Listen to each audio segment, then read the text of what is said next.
एकादशी का व्रत का महत्तम कराए, थोड़ा सा फल दो, एक केला दो, एक सेब दो, पपीता दो।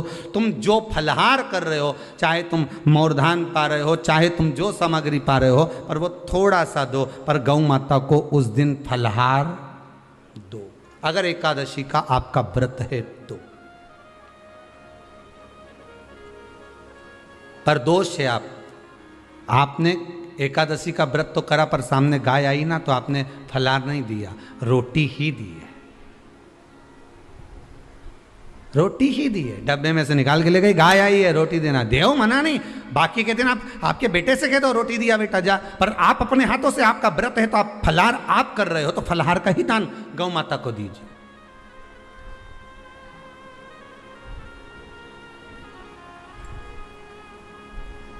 बच्चों से कह दो, जाओ सेवक से कह दो जाओ जरा दे के आओ रोटी, पर आप फल का दान दीजिए। महाराज पांचवा वर्णन किया चतुर्थ भाव में, बन सके जितना एकादशी के दिन भगवान का ओम नमो भगवते वासुदेवाय का जाप करे, या अपने गुरु मंत्र का स्मरण करे, या जो मंत्र आपके हृदय में समाहित हो, श्री शिवाय नमस्तुभ्यम, ओम नमः शिवाय, राम कृष्ण शिव, जो मन पड़े उसका भजन करें, पर दिल से करना, जितनी देर करते बने उतना देर करो। माला पकड़ने की भी जरूरत नहीं कि माला पकड़ के बैठता हूँ तो घटके जिब्या से जप लो नहीं जी, वही उतना में ही पूरा हो जाए, वही बहुत प्रयास करिएगा कि एकादशी के दिन कोई वृक्ष की, कोई डाली की, कोई कोपल की कोई पत्ती ना तोड़ी जाए। क्यों? तो कहा अगर उस पत्ती को हम तोड़ देते हैं, वृक्ष की पत्ती को या क्यारे में लगी हुई कोई डाली की पत्ती को हम तोड़ देते हैं, तो एकादशी का पुण्य फल प्राप्त नहीं होता, एकादशी का कोई फल हमारे खाते में नहीं जाता, पुण्य फल प्राप्त। अब फिर भले तुम चाहे तुमने मोरधन खाया हो, चाहे तुमने फिर चिप्स खाई हो, चाहे तुमने फिर व्रत का कितना ही सामान खा गए हो और तुमने सोचा कि आज मेरी एकादशी है, तो फिर उसका कोई फल प्राप्त नहीं है, उसका कोई सुख प्राप्त नहीं है आपको, फिर उसका कोई आनंद प्राप्त नहीं है आपको, फिर उसमें कोई आनंद की अनुभूति आपको नहीं मिल रही है।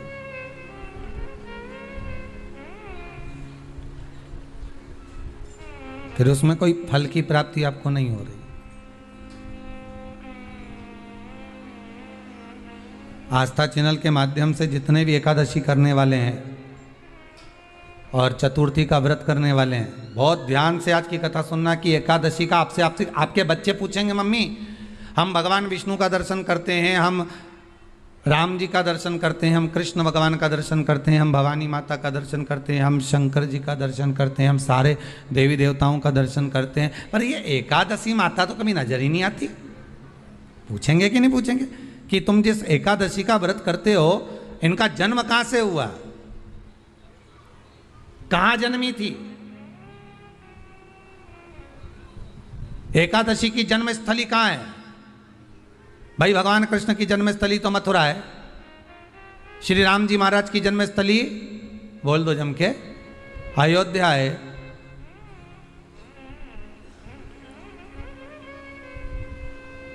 कोई आपसे पूछ ले कि एकादशी की जन्मस्थली कहाँ है, तो आधे लोग तो बाल खुजाने में लग जाएंगे कि एकादशी आखिर पैदा कहाँ हुई थी, जन्म कहाँ लिया था, इसका जन्म हुआ कहाँ था, कहाँ जन्मी थी ये?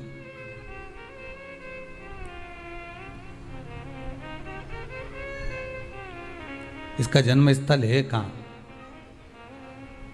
और अगर मान लो जन्म स्थल एकादशी का है,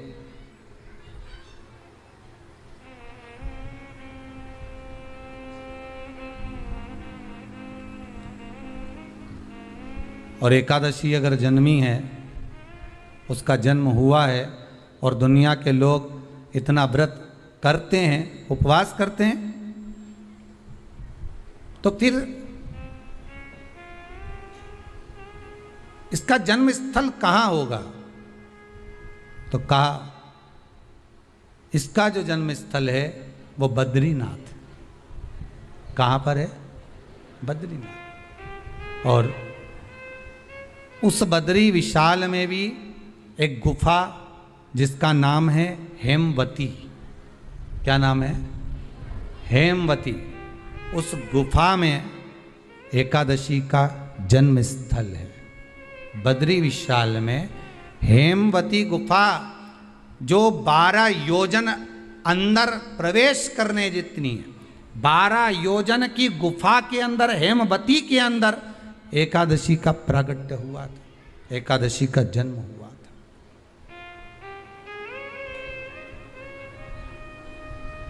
अब तो बता सकते हो ना कि कोई पूछे कि राम जी का जन्म अयोध्या में हुआ, भगवान कृष्ण का जन्म मथुरा में हुआ, और कोई पूछ ले आपका जन्म कहाँ हुआ था, अपन कह सकते ना सीहोर में हुआ हमारा। और आपसे कोई पूछे कहाँ हुए तो कहीं इंदौर में हुए, कि देवास में हुए, कि भोपाल में हुए, कि मुंबई में हुए, कि पूना में हुए, आपका तो बता दोगे। पर बच्चे आपसे पूछ ले मम्मी तू इतनी एकादशी का व्रत करती है, एकादशी का तू व्रत करती है, और सबको करा देती है कि बल्लभ कुल की एकादशी करो, भले बकरी जैसे चरो पर एकादशी करो, और सबको एकादशी कराया, तो कोई पूछ ले कि एकादशी का जन्म कहाँ हुआ था, तो आप कह सकते हो कि बद्री विशाल में, हेमावती में, बद्री विशाल के हेमवती गुफा के अंदर जो 12 योजन की गुफा है, उस गुफा में एकादशी का जन्म हुआ। कब हुआ?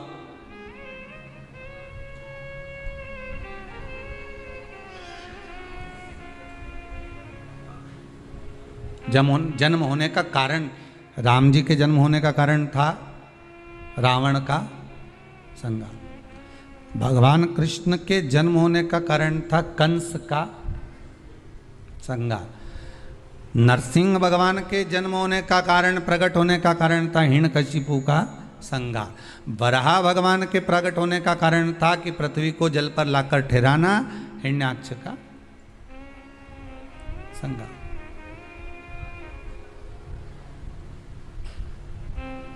तो फिर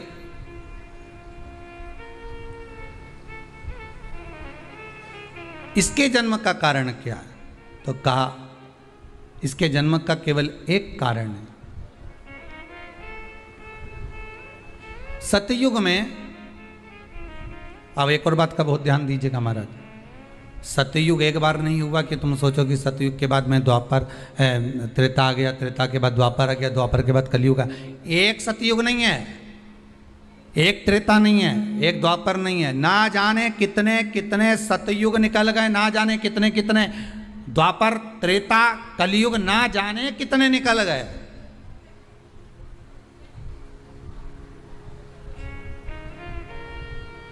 और आप और हम जैसे भी इस पृथ्वी पर ना जाने कितने, अरे जम के तो बोलो, निकल गए। पृथ्वी वहीं की वहीं है, जिस मकान में रहते हो वो मकान भी वहीं की वहीं है, बस कभी कभी एकदम प्लाट हो जाता है, फिर उस पर वापस बन जाता है, फिर क्लीन, फिर बन गया, फिर क्लीन, फिर बन गया। ना जाने कितने कितने कितने कितने जन्म हम ले चुके हैं, और हमारे भी आगे का जन्म कितने जन्म होते रहेंगे। जमीन वहीं की वहीं रह जाएगी और अपन चले जाए, बस वो जगह वहीं रह गई। जो पहले परदादा जी की थी, दादाजी को मिल गई, दादाजी की थी, पिताजी को मिल गई, पिताजी की थी, उनके बेटे को मिल गई, उनके बेटे से उनको बेटों को मिल गई। मिलते मिलते मिलते मिलते कब वो जमीन भी बिक गई समय की अवस्था में, फिर दूसरे की हो गई, और हम सोच कर रह गए कि ये हमारा है, हम इसके लिए लड़ाई करें, झगड़ा करें, हम केवल इस जमीन के लिए, जरा सी प्रॉपर्टी के लिए अदालत में खड़े, अपना समय बर्बाद कर दिए, और जो पाना था वो छोड़ दिया।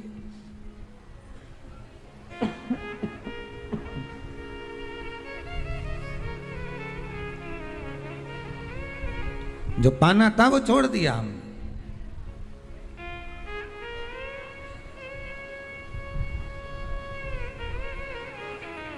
असली रजिस्ट्री तो ये शिव महापुराण की कथा है, जिसमें बैठकर आप 3 घंटा भगवान की भक्ति को जो धारण कर रहे हो, 3 घंटा जो भगवान की कथा को आप श्रवण कर रहे हो, 3 घंटा जो भगवान की भक्ति में आप डूबे हुए हो, 3 घंटा जो भगवत स्मरण में आप लगे हुए हो, बस यही असली रजिस्ट्री है, यही वहाँ काम आने वाली है। इसके सिवाय कुछ काम नहीं आएगा। धन दौलत माल खजाना सब पड़ा की पड़ा रह जाना,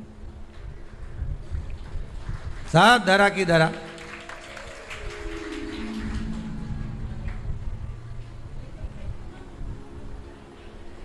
रह गया। वो एक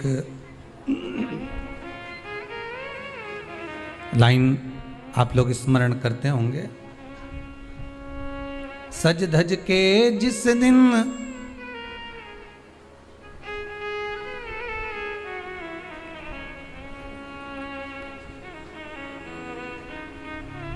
सज धज के जिस दिन मौत की शहजादी आएगी, न सोना काम आएगा न चांदी आएगी। अलमारी में धरा की धरा रह जाएगा, लॉकर में पड़ा की पड़ा रह जाएगा। लॉकर में पड़ा की पड़ा है, अलमारी में धरा की धरा है। कपड़े भी सारे घड़ी बने की बने रहे, कपड़े भी धरे की धरे रह गए और सब पड़ा रह गया। कि छोटा सा तू कितने बड़े अरमान हैं तेरे, मट्टी का तू सोने जैसे मान है तेरे। मट्टी की काया एक दिन मट्टी मिल जाएगी, न सोना काम आएगा न चांदी आएगी, न सोना काम आएगा न चांदी आएगी। सज धज के जिस दिन मौत की शहजादी आएगी, ना सोना काम आएगा ना चांदी आएगी, ना सोना काम आएगा ना चांदी आएगी। सब पड़ा रह जाएगा, धरा की धरा रह जाएगा, सब पड़ा की पड़ा रह गया, जीव चला गया। झगड़ा करा, लड़ाई करी, विवाद करा, खूब झगड़े पर मिला क्या? इतनी सी जमीन है, इतनी।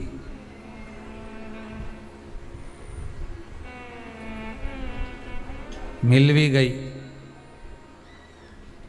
हो गया, मान लो तुमको मिल गई लड़ाई झगड़ा में। यहाँ तो शिव महापुराण की कथा कहती है कि माता पिता के आशीर्वाद से बड़ी दुनिया में कोई प्रॉपर्टी नहीं है। माता पिता के आशीर्वाद से बड़ी दुनिया में कोई दौलत नहीं है। कि जिस घर में माँ बाप की इज्जत नहीं होती, उस घर में देखना कभी बरकत नहीं होती। सही प्रॉपर्टी, सही जमीन, सही जायदाद, सही धन, सही दौलत, सही संपदा तो माता पिता का आशीर्वाद है।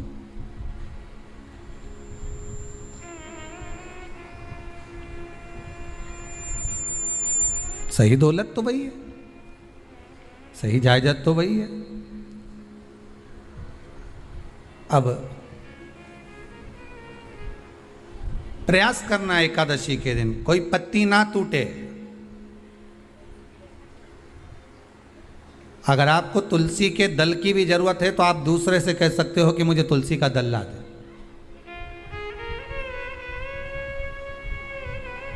पर मेरे हाथ से मैं किसी को कष्ट ना दूं। कितने तपबल से एकादशी की उत्पत्ति हुई है, कितने तपबल से। महाराज, सतयुग एक नहीं आया, ना जाने कितने सतयुग आ गए। द्वापर एक नहीं आया, ना जाने कितने द्वापर। त्रेता एक नहीं, ना जाने कितने त्रेता। कलयुग ना जाने कितने हुए, और अपने जैसे भी ना जाने कितने। तो कभी कभी तुम अहंकार भी मत करना। अपने भीतर ये अभिमान नहीं आना चाहिए कि आपके बराबर कोई दान नहीं कर सकता। किसी के भीतर ये अहंकार ना आए कि हमारे बराबर कोई ये नहीं कर सकता, हमारे बराबर ये कोई बोल नहीं सकता, हमारे बराबर ये कोई होड़ नहीं कर सकता। नहीं नहीं, अहंकार को छोड़ दो।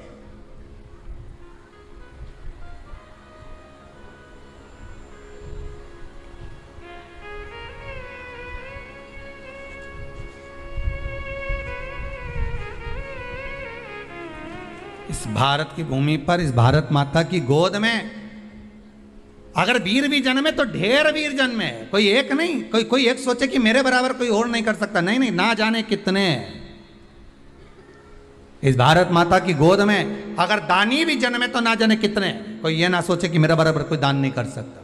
इस भारत माता की गोद में सुंदर भी जन्मे तो इतने, कोई ये ना कह सकता है कि मेरे बराबर कोई सुंदर नहीं है। और इस भारत माता की गोद में कलाकार भी जन्मे तो इतने, कोई ये नहीं कह सकता कि इसके बराबर कोई नहीं। इस भारत माता की गोद में कथाकार भी ढेर जन्मे, कोई ये नहीं कह सकता कि इसके बराबर कोई नहीं। भगवान ने पैदा करा। अभिमान नहीं होना चाहिए, अहंकार नहीं होना चाहिए। ना जाने कितने हों,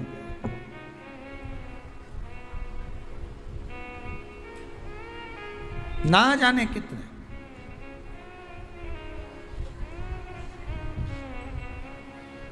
बस हो सकता है सतयुग, त्रेता, द्वापर, कलयुग भी जो अनेक हुए हैं तो हम भी अनेक होंगे, हम भी ना जाने कितने होंगे। सतयुग की कथा है। सतयुग में एक नाड़जंग नाम का एक असुर हुआ। देखिए, एकादशी के जन्म की कथा शायद आपने जिंदगी में कभी सुनी ना सुनी जीवन में, पर इस जीवन में मनुष्य की देह प्राप्त कर अगर आप शंकर की शिव महापुराण की कथा सुन रहे हो तो एक एक संवाद को अपने जीवन में उतार कर रखना, जिससे कई माताएं कहती है गुरुजी पहले हम ये चीज नहीं जानते थे, पर आपसे श्रवण कर ही तो कुछ मिलेगा। आने वाली पीढ़ी को हमको ज्ञान देना है। सियोर वाला महाराज तो 3 घंटा 2 बजे से 5 बजे तक आस्था चैनल पर, फेसबुक पर, यूट्यूब पर कथा बाज देगा। इसके बाद जवाबदारी आपकी है। कथा सुनने के बाद जवाबदारी आपकी है कि आपके बच्चों को शाम को भोजन कराते समय, आप रात्रि को अपनी बहन से बात करते समय, आप रात्रि को अपने रिश्तेदारों से बात करते समय उनसे भी प्रश्न कर सकते हो। क्यों? आज तूने कथा सुनी थी? आज अपने एकादशी के जन्म की कथा सुनी कि एकादशी कब पैदा हुई, एकादशी का जन्म कब हुआ, कौन सी जगह पर जन्मी थी। अपने को मालूम था कि राम जी कहाँ जन्मे, अपने को मालूम था भगवान कृष्ण कहाँ जन्मे, अपने को मालूम था नरसिंह भगवान कहाँ जन्मे, पर अपने को एकादशी का जन्म कहाँ हुआ ये नहीं मालूम था। आप अपनी बहन से, अपने रिश्तेदारों से बात कर सकते हो। 3 घंटे की कथा तो आप यहाँ श्रवण कर लेते हो आस्था चैनल के माध्यम से, फेसबुक और यूट्यूब के माध्यम से। इसके बाद की जवाबदारी आपकी है कि इस कथा का प्रसाद आप किस किस को दे रहे हो। आप कथा का फोन लगाकर किस किस को बोल रहे हो कि 2 बजे से 5 बजे तक कथा आ रही है। सुनो, व्रत शिव महापुराण की कथा है। व्रत, उपवास जो अभी तक करते आए हैं उसी को सुन रहे हैं कि अब कैसे करना चाहिए। करते तो आए पर उसको करना कैसे। कहां जन्म ले लिया तो कहा महाराज बद्रीनाथ में। कब जन्मी एकादशी? एकादशी का जन्म कब हुआ तो कहा एक नाड़ाजंग नाम का सुर था, राक्षस, जिसके पुत्र का नाम था मुर। क्या नाम है? मुर। मुरदैत्य। ये मुरदैत्य इतना विशालकाय था, इतना विशालकाय था, रहने वाला चंद्रावती नगर का था। कौन से नगर में रह रहा था? चंद्रावती नगर। बड़ा विशालकाय।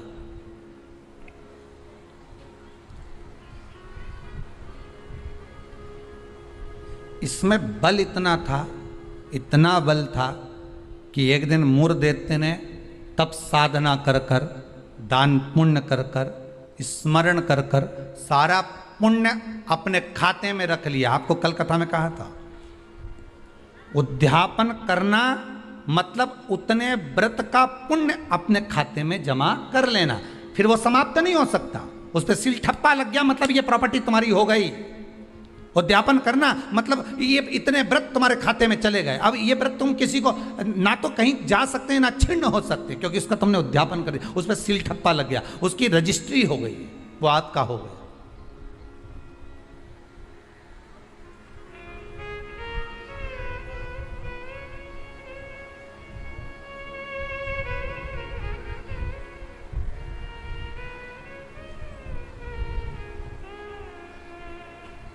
अब मुरदैत्य बड़ा उपद्री था, बड़ा उपद्री, इतना उपद्री, पर साथ में वो दान भी बहुत करता था, साथ में वो पुण्य भी बहुत करता था, सत्कर्म बहुत करता था। हाँ, पर ये सब कुछ करने के साथ में वो पाप भी बहुत करता था।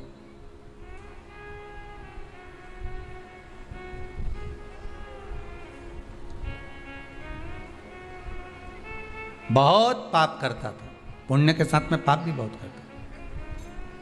होता है व्यक्ति पुण्य के साथ में पाप कर भी देता है। शंकर जी के मंदिर में लोटा भर के पानी चढ़ाने गया और मन में विचार कर गया, बताओ अपने आप को कैसी इत्र आ रही है। दूसरे को देख के अपन तुरंत उसी समय पे पाप कर दिया। बताओ अपने आप को कितनी इत्र आ रही। अरे अरे वो इतरा रही, इतरान दे, तू तो अपना शंकर जी के जल चढ़ाने, हरि ओम बोलने, नमः शिवाय बोलने, अपने घर जा। तेरे को क्या करना कि इतरा रही ने कहीं कर रही, वो करे करना। तुम तो शंकर जी भजो, शिव नाम जपो, शंकर का स्मरण करो और भगवान का भजन करके अपने घर जाओ बस। पर मुरदैत्य पुण्य भी करता था तो पाप बहुत करता था। इतना पाप कर्म था, इतना पाप कर्म था कि वो घबराए नहीं, बस पाप ही पाप में लिप्त हो जाए। समय आया, एक बार ये मुरदैत्य पहुंच गया अमरावती, अमरपुर, भगवान वैकुंठ अधिपति के उस भवन में जहां 33 कोटि देवता सदा विराजमान रहते हैं। ऐसे सुंदर आनंद में भगवान के धामों में पहुंच गया और जिस इंद्र लोक में जाता तो इंद्र को पकड़कर जमीन पर फेंक देगा। अब बहुत अच्छे से सुनिएगा महाराज, देवता ऊपर जब युद्ध करते थे और युद्ध के मैदान से नीचे गिरते थे तो मृत्यु लोक में नहीं आते थे। कहाँ नहीं आते थे? मृत्यु लोक में। पर मुरदैत्य इतना बलवान था कि देवताओं को जब पकड़कर फेंकता था तो किसी लोक में नहीं जाते थे, मृत्यु लोक में ही जाते थे। अब बल देखिए कितना प्रबल होगा। कोई लोक नहीं, ऊपर से फेंका तो डायरेक्ट नीचे।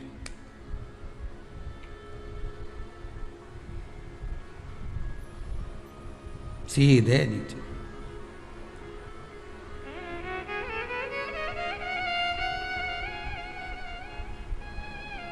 जितने लोक उतने देवता, और जितने लोक उतने देवता। अब इसने सोचा इतने सारे देवताओं को अलग अलग गिराने कब तक जाऊंगा, तो इसने क्या करा, आज चढ़ गया सारे लोकों पर और लोकों पे चढ़कर जो नृत्य करना प्रारंभ करा, जम जम के नाचना, तो सारे लोक हिलने लगे और जितने उसमें 33 कोटि देवता रह रहे थे सब मृत्यु लोक में गिर गए।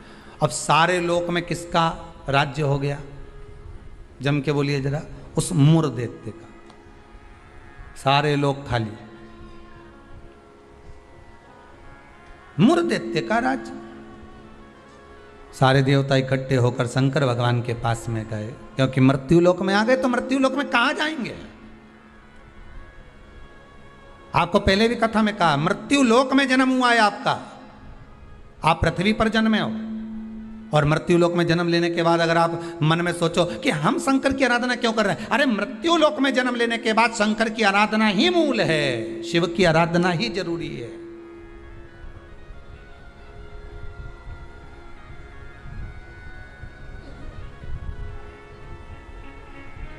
कहां जाएं, किससे कहें?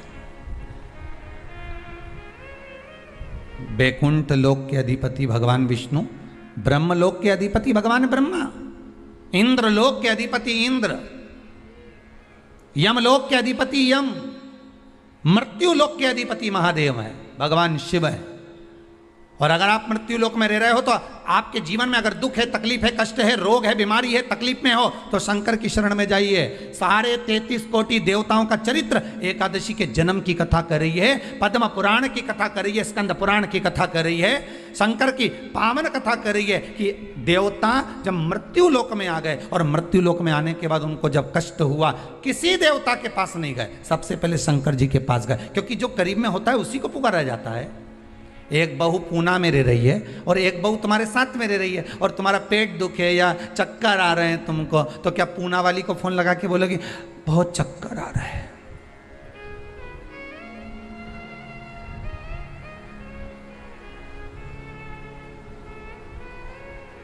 पूना वाली आएगी? अरे बोलो जम के तो बोलो। मुंबई वाली आएगी? भाई इंदौर वाली जो जहाँ रह रही है वो नहीं आएगी। और जो जिससे कहना था उससे तो कहा नहीं, जो पास में रह रही है जरा सी देर में आवाज़ लगा देती, दरवाज़ा भड़क देती, घंटी बजा देती, चिल्ला कर बोल देती, फ़ोन कर देती, आवाज़ लगा देती और कह देती बेटा जल्दी आप बहू दौड़ कर आ, दौड़ कर आ, दौड़ कर आ।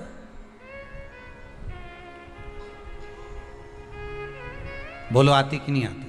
कितना भी झगड़ा हो, कितनी भी लड़ाई हो गई हो, तो भी किसी को तकलीफ में है तो ऐसी कोई बहू नहीं होती जो दौड़ कर ना आए। तकलीफ में होगी, भले कितना भी झगड़ा कराओ, कितनी भी लड़ाई करी हो, कितना भी विवाद हो, दौड़ के आ गए और आई तुरंत। क्या हो गया मम्मी? बस मेरे को चक्कर आ रहा है। अब तुमने पूना वाली को बुलाया, इंदौर वाली के बुलाया, बड़नगर वाली के बुलाया, ने पीपर ठौन वाली के बुलाया, ने नीमच वाली के बुलाया,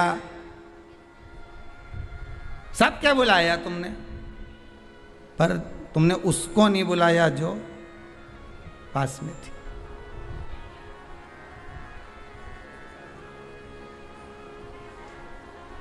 जो नजदीक में थी। मृत्यु लोक में जब देवता नीचे गिर गए तो इनके नजदीक में कौन थे? भगवान शंकर। जब शंकर भगवान नजदीक में थे तो सारे देवता शिव जी के पास दौड़ कर गए, भोलेनाथ जी के पास दौड़ कर जाकर हर हर महादेव, हर हर महादेव, हर हर महादेव। जैसे ही हर हर महादेव बोला, शंकर भगवान के नेत्र खुल गए। शिव जी ने पूछा कैसे आना हुआ ये तो बताओ। कहा महाराज जी ये वो मुर दैत्य ने हम सबको नीचे पटक दिया। अच्छा तो फिर क्या चाहते हो? बस उस मुर दैत्य का संहार कर दो। शंकर भगवान बोले मुर दैत्य का संहार मैं करूंगा?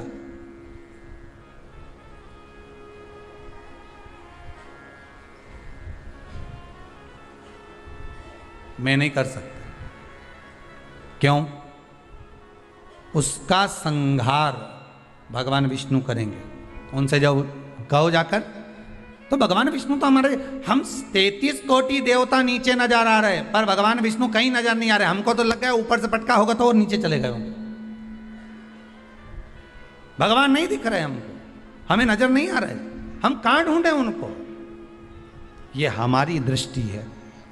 हमारी दृष्टि से भगवान को हम देखने का प्रयास करेंगे ना, भगवान नहीं मिल सकता। भगवान को पाने के लिए भीतर की दृष्टि चाहिए, आत्मा की दृष्टि, मन की दृष्टि चाहिए। हमारी दृष्टि पे तो चश्मा लगा होता है। हाँ, ब्लैक कलर का लगा है तो ब्लैक दिखेगा, नीला लगा है तो नीला, पीला लगा है तो पीला, हरा लगा है तो हरा। उसी तरह हमारी दृष्टि पे चश्मा लगा है, कामी होगा तो कामी दिखेगा, लोभी होगा तो लोभी दिखेगा।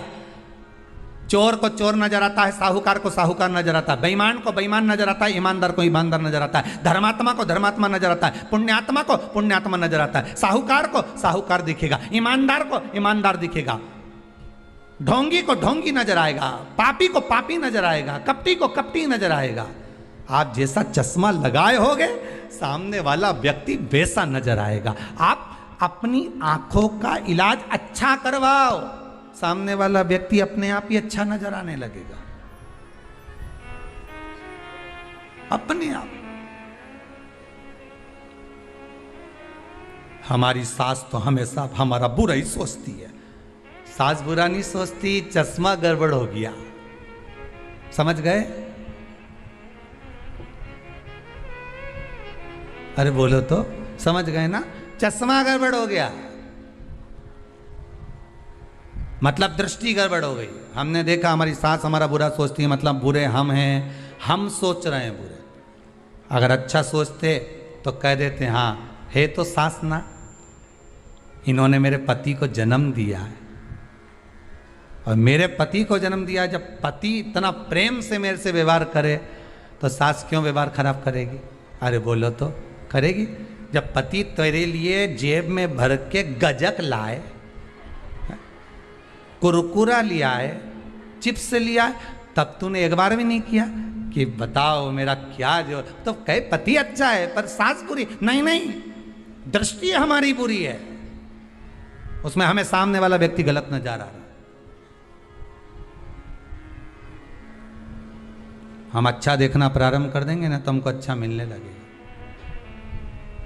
बुरा जो देखन में चला और बुरा न मिला कोई। कौन मिला फिर बुरा? ये मन।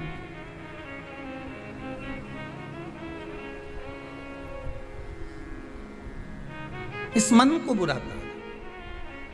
मैं नहीं मार सकता मूर्धैत्य को, भगवान विष्णु मारेंगे। भगवान विष्णु कहाँ मिलेंगे? क्षीर सागर में शयन कर रहे हैं, जाइए। सारे देवता पहुंच गए क्षीर सागर। प्रभु कृपा करिए। भगवान विष्णु ने पूछा क्या हुआ? वो मूर्धैत्य ने आक्रमण कर रखा है, सबको उठा उठा के पटक दिया, एक भी नहीं बचा, सारे लोग खाली पड़े। अच्छा फिर मां कौन बैठा है? तो क्या मूर्धैत्य बैठा अकेला? आओ।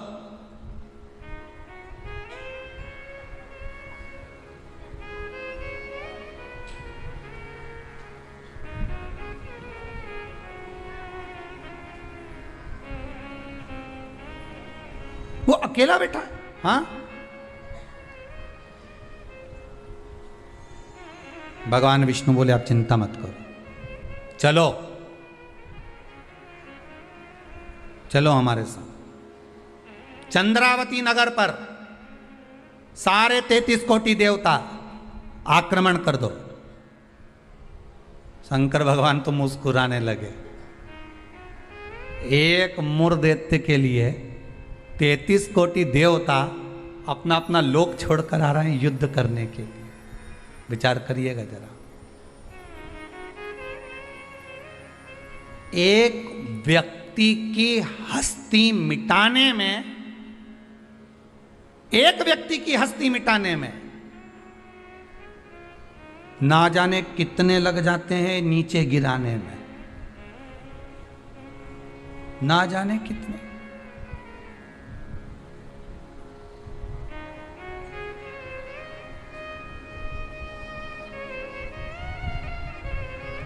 जब व्यक्ति मर जाता है तो दुनिया के लोग रोते हैं, बेचारा मर गया। और जो मर गया उसको वापिस जिंदा कर दे भगवान तो फिर खो जाते हैं, फिर उठ गया, वापिस उठ गया। फिर ना जाने कितना मेहनत करेगा, कितना कमाएगा, ना जाने कितनी बिल्डिंग बना लेगा, ना जाने कितना धन जोड़ लेगा। खो गए, मरा तो रो गए। संसार का नियम है। एक व्यक्ति की मूर्धैत्य की मात्र हस्ती को मिटाने के लिए सारे आ गए, पर 33 कोटि देवता 15 मिनट नहीं लगे मूर्धैत्य को। 15 मिनट में मूर्धैत्य ने सारे देवताओं को हिला दिया, भाग गए। सारे 33 कोटि देवता भाग गए। तब भगवान विष्णु अकेले युद्ध के मैदान में थे, अकेले युद्ध के मैदान। और अकेले भगवान विष्णु जब युद्ध के मैदान में युद्ध प्रारंभ करा, भगवान ने उठाया सुदर्शन चक्र और भगवान ने उठाकर सुदर्शन चक्र को फेंका। मूर्धैत्य के जितने जितने असुर थे, जितने राक्षस थे, सबका संहार करने के लिए फेंका। फेंक तो दिया, सारे जितने असुर थे वो मर भी गए, पर मूर्धैत्य इतना प्रबल था कि उसने एक फूंक मारी, सबको जीवित कर दिया। भगवान विष्णु आश्चर्य में पड़ गए। गजब गजब। ये एकादशी के जन्म की कथा है।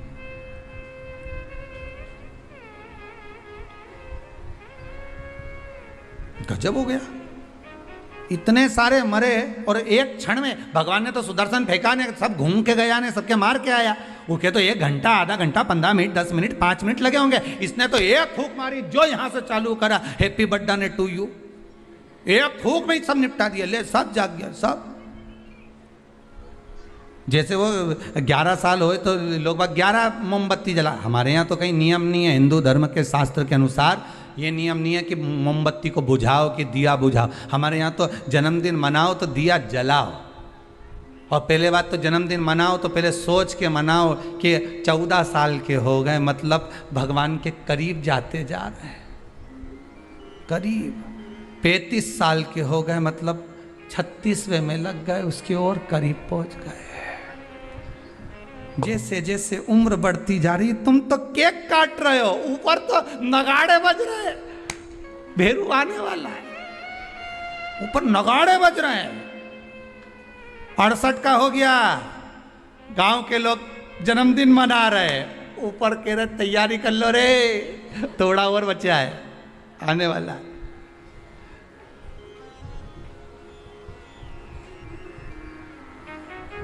कई लोग पूछते हैं तो गुरुजी क्या हम जन्मदिन नहीं मनाए? हमने कहा मनाओ। तो आप तो ऐसा बोलते हो। हमने कहा जन्मदिन मनाना मतलब हम तो समझ जाते हैं कि ये जन्मदिन इसलिए मना रहे हो क्योंकि तुम्हें खुशी है भगवान के पास जाने की, इसलिए मना रहे हो कि अब हम भगवान के और करीब हो गए, हम और करीब हो गए, हम और करीब हो गए। अरे जन्मदिन आता जाए तो विचार करते जाओ कितने साल निकल गए। ना राम नाम लीनो ओ तूने भरी जवानी में, तो डूब के मर जा रे चुल्लू भर पानी में। अरे काहे जन्मदिन मनाओ तो विचार करिए कि हमारा जन्मदिन हम क्यों मना रहे हैं, किस लिए मना रहे हैं, कहाँ जा रहा है, हमारा समय निकले चले जा रहा है। ना राम गाए ना कृष्ण गाए ना शंकर का स्मरण करा, यूं ही गवा दिया। और बच्चा कुचा था तो जन्मदिन आदि रात को मेन रोड पे गाड़ी को खड़ा करके बोनट पे केक रख के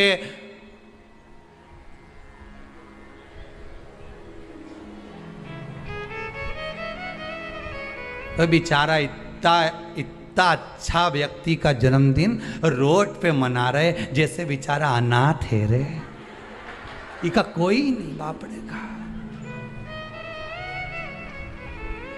उसके घर में उसकी मम्मी है, उसके घर में उसके पिताजी हैं, उसके घर में उसका भाई है, उसके घर में पूरा परिवार है, और जन्मदिन कहाँ मना रहे? रोड पे। हैप्पी बर्थडे टू यू, क्योंकि अनाथ है तो जन्मदिन रोड पे मन रहा है। अगर अनाथ नहीं होता तो जन्मदिन उसके माता पिता को खड़े रखकर मनाते हैं कि इस माता ने जन्म दिया है तेरे जैसे बेस्ट फ्रेंड को, इसको जन्म दिया है, इस माता ने मेरे दोस्त को जन्म दिया। खुश होते कि माता पिता ने जन्म दिया। सबसे पहले जन्मदिन पर अगर पूजन करना है तो माता पिता के गले में माला पहनाओ कि इनने तुम्हें जन्म दिया है, तुम्हारे जैसा व्यक्ति इसने पैदा किया है, तुम्हारे जैसे जीव को इसने जन्म दिया है। तुम्हें जो दोस्त मिला, तुम्हें जो फ्रेंड मिला, जो तुम्हें, समझ गए, भेरू के भेरवी ने भेरवी के भेरू मिल गया। तो जिसने जन्मदिन की खुशी उनके सामने मना।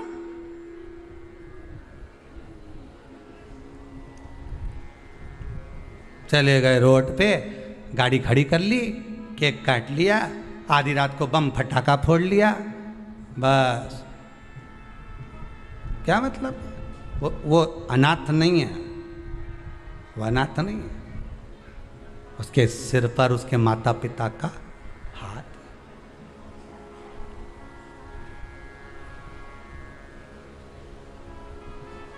ने एक फूंक मारी केक की, सारी मोमबत्ती बुझा दी, और इस मुर देखते ने एक फूंक मारी ने जितना गिरा पड़ जाते नहीं सबके जगा दिया एक ही में।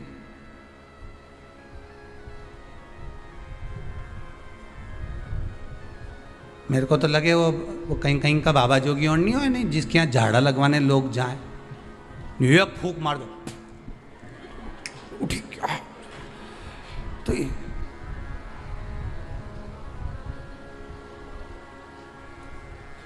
देख क्या एक फूंक में उठ गया। तो जो उठा उससे पूछा कितना समय से बीमार पड़ा था ने? महाराज जी ने एक फूंक मारी ने उठ गया।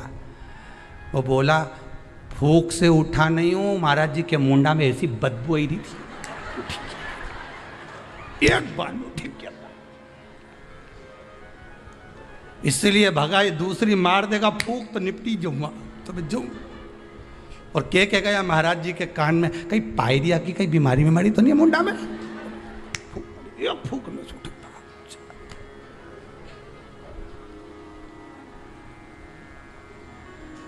अब अभी महाराज जी ने उसको मारी थी, अब महाराज जी खुद के मार के देखो, फूक। मुर देते ने जो फूक मारी ने सब पड़िया ने सब उठी गया एक साथ, सारा की सारा उठ के बैठ गया।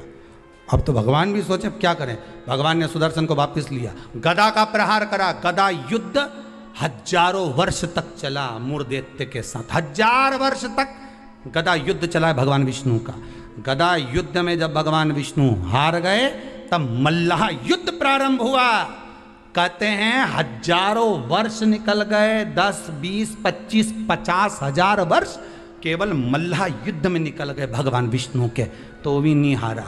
आखिरी में भगवान विष्णु की हापड़ी थोड़ी ऊंची, भगवान विष्णु को लगा कि ये हार नहीं रहा। भगवान विष्णु थक गए, क्योंकि ये मुरदैत्य तो पत्थर जैसा था और मेरे नारायण कमल जैसे कोमल थे। भगवान एक जगह जाकर बैठे। लक्ष्मी जी ने, पद्मावती जी ने, माता लक्ष्मी ने जाकर पूछा, नाथ हुआ क्या है? भगवान कह रहे हैं मैं थक चुका हूं, हजारों वर्ष से युद्ध लड़ रहा हूं पर तू ये हारता नहीं है। तब लक्ष्मी मैं आता हूं तो रुक। लक्ष्मी जी को क्षीर सागर में रोका और भगवान नारायण दौड़ कर गए बद्री विशाल हेमवती गुफा में प्रवेश कर गए। 12 योजन की उस गुफा में मेरे भगवान प्रवेश कर गए। जाकर मेरे नारायण सो गए, क्योंकि इतने थक चुके थे।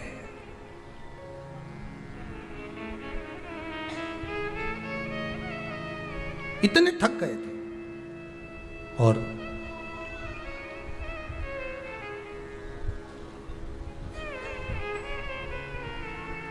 इतने थक गए भगवान, इतने थक गए, सो गए। मुरदैत्य भगवान के पीछे पीछे दौड़ कर आया कि आखिर ये जा कहां रहे हैं, ये जा कहां रहे हैं। मुरदैत्य ने विचार करा, आज भगवान भाग कर कहां जा रहे हैं मुझसे। केवल वो काल्यावन को देखकर भगवान युद्ध का मैदान छोड़कर नहीं भागे थे, यहाँ मुरदैत्य को देखकर भी भगवान युद्ध का मैदान छोड़कर भागे थे। भगवान का नाम था रणछोड़ राय। कहाँ जा रहे हैं, किस जगह जा रहे हैं? जा रहे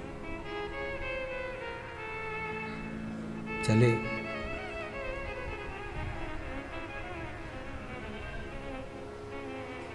गुफा में मुरदैत्य ढूंढते ढूंढते उस हेमवती गुफा के अंदर प्रवेश करने लगा।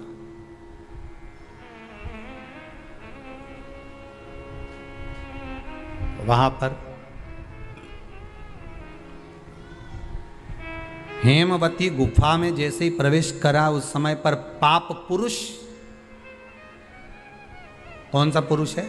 पाप व्यक्ति का जो पाप होता है, जब वो पुण्य वाली जगह पर जाता है, सत्कर्म वाली जगह पर जाता है, तो उसका जो पाप पुरुष है, उसका जो पाप है, वो उसके सामने आकर खड़ा हो जाता है। बहुत ध्यान देना।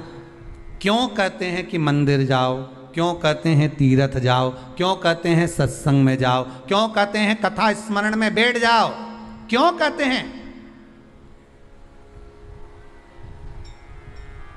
हमारा जो पाप है वो हमसे, जैसे ही हम तीर्थ गए, जैसे ही हम भजन में गए, जैसे ही हम कथा में गए, जैसे ही हम कीर्तन में गए, जैसे ही हम स्मरण में गए, जैसे ही भगवान की भक्ति में हम पहुंचे, हमारा पाप जो हमारे सम्मुख में था, हमारे साथ में था, वो पाप हमसे दूर हो जाता है। और मुरदैत्य के सामने वही पाप पुरुष आकर खड़ा हो गया। अंदर प्रवेश कर रहे थे मुरदैत्य, पाप पुरुष ने रोक दिया। कहां जा रहे हो तुम? तुम्हें मालूम नहीं तुम कहां प्रवेश कर रहे हो? तुम्हें ज्ञात नहीं है क्या? ज्ञात है। मैं भगवान विष्णु को ढूंढने जा रहा हूं, उनके साथ मेरा युद्ध हो रहा था। अच्छा, मैं भगवान विष्णु को ढूंढने जा रहा हूं क्योंकि उनके साथ मेरा युद्ध हो रहा था। पाप पुरुष ने रोक दिया, अंदर नहीं जा सकते क्योंकि अंदर पुण्य है, आप रुको वहीं पर। रोक दिया। जब मुरदैत्य ने पाप पुरुष को हटाया और अंदर प्रवेश करने लगा। 11 दिन तक, एकादशी दिन तक, 11 दिन तक पाप पुरुष और मूर दैत्य दोनों की बात संवाद हुई है। पाप सामने है, मूर दैत्य प्रवेश कर रहा है, बीच में पाप अड़ा पड़ा है। और वहीं बस उस 11 दिन में क्या हुआ कि 11 दिन में भगवान विष्णु के शरीर से एक स्त्री ने जन्म ले लिया। एक कन्या ने, एक स्त्री ने, एक नारी प्रकट हो गई। नारी प्रगति। मार्गशीर्ष मास कृष्ण पक्ष एकादशी के जन्मदिन की तारीख बता रहा है। जैसे भादो कृष्ण अष्टमी किसका जन्म है? भगवान कृष्ण का। चैत्र की नवमी बोलते जाओ, राम जी का। कोई आपसे पूछे कि एकादशी का जन्म कब हुआ था? मार्गशीर्ष मास की सुंदर कृष्ण पक्ष की एकादशी के दिन, जब 11वां दिन था भगवान को सोते हुए, तब भगवान के शरीर से एक कन्या ने, एक स्त्री ने जन्म लिया। 11वें दिन जन्मी, इसलिए भगवान आगे इसका नामकरण संस्कार करेंगे, उसका नाम एकादशी रखेंगे।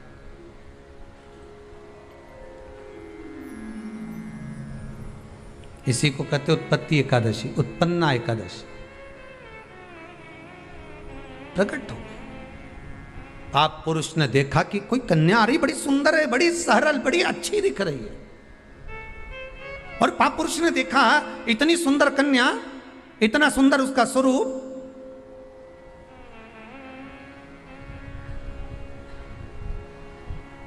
कईयों के मन में बड़ा प्रश्न होता है महाराज जी। कई माताएं बहुत प्रश्न करती हैं, कहती हैं गुरुजी क्या एकादशी का व्रत केवल वेधव्य नारी करती है? क्या एकादशी का व्रत केवल संत करते हैं, साधु करते हैं? नहीं नहीं, एकादशी का व्रत तो जन्म लिया बच्चे से लेकर मृत्यु के घाट पर पड़ा हुआ व्यक्ति भी एकादशी का व्रत कर सकता है। अपनी एकादशी स्वयं करो, मरने के बाद दूसरे लोग एकादशी दें, उससे अच्छा है कि अपना अकाउंट में खुद जमा करते चलो। तो बुरे वक्त में थोड़ा बहुत कहीं ना कहीं अपने का यमदूत आ गया, यमराज आ गया और उसने कहा लाओ एकादशी दो। अब तुम तो इंतजार में बैठी कि अभी 12वां तो होने दो। तो क्या 12वां के कहीं करेगी? तो क्या 12वां के हमारा छोरा उन्हें एकादशी देगा? तुम खड़े रहो। अब वो 10 दिन तक तो इंतजार करा। गरुड़ पुराण में लिखा है, जीवात्मा के जब प्राण छूटते हैं, किसी के प्राण छूटे, प्राण छूटने के 10 दिन तक जीवात्मा घर की अटारी पर रहती है। अब 10 दिन के बाद तो जाएगी।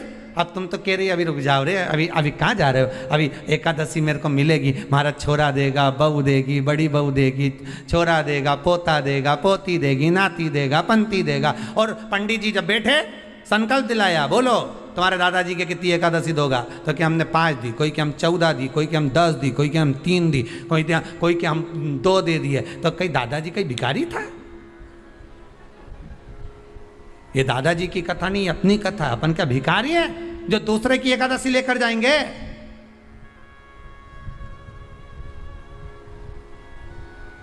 अपन अपनी एकादशी खुद करो, स्वयं एकादशी करो, फिर कहूंगा भले बकरी जैसे चरो, पर एकादशी कर। स्वयं अपने लिए एकादशी करो।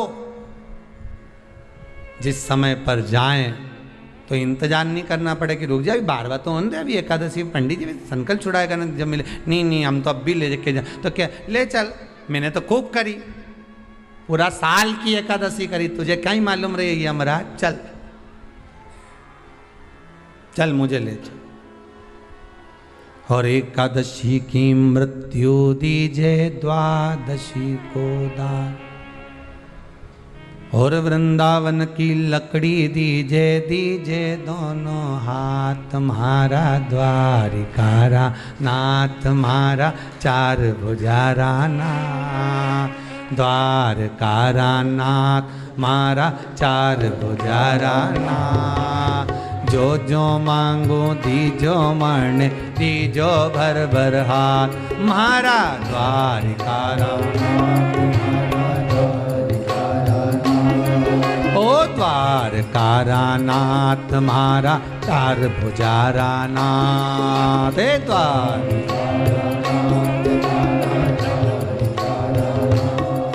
ओ जो मांगू दीजो मरण, दीजो भर भर हाथ मारा द्वार।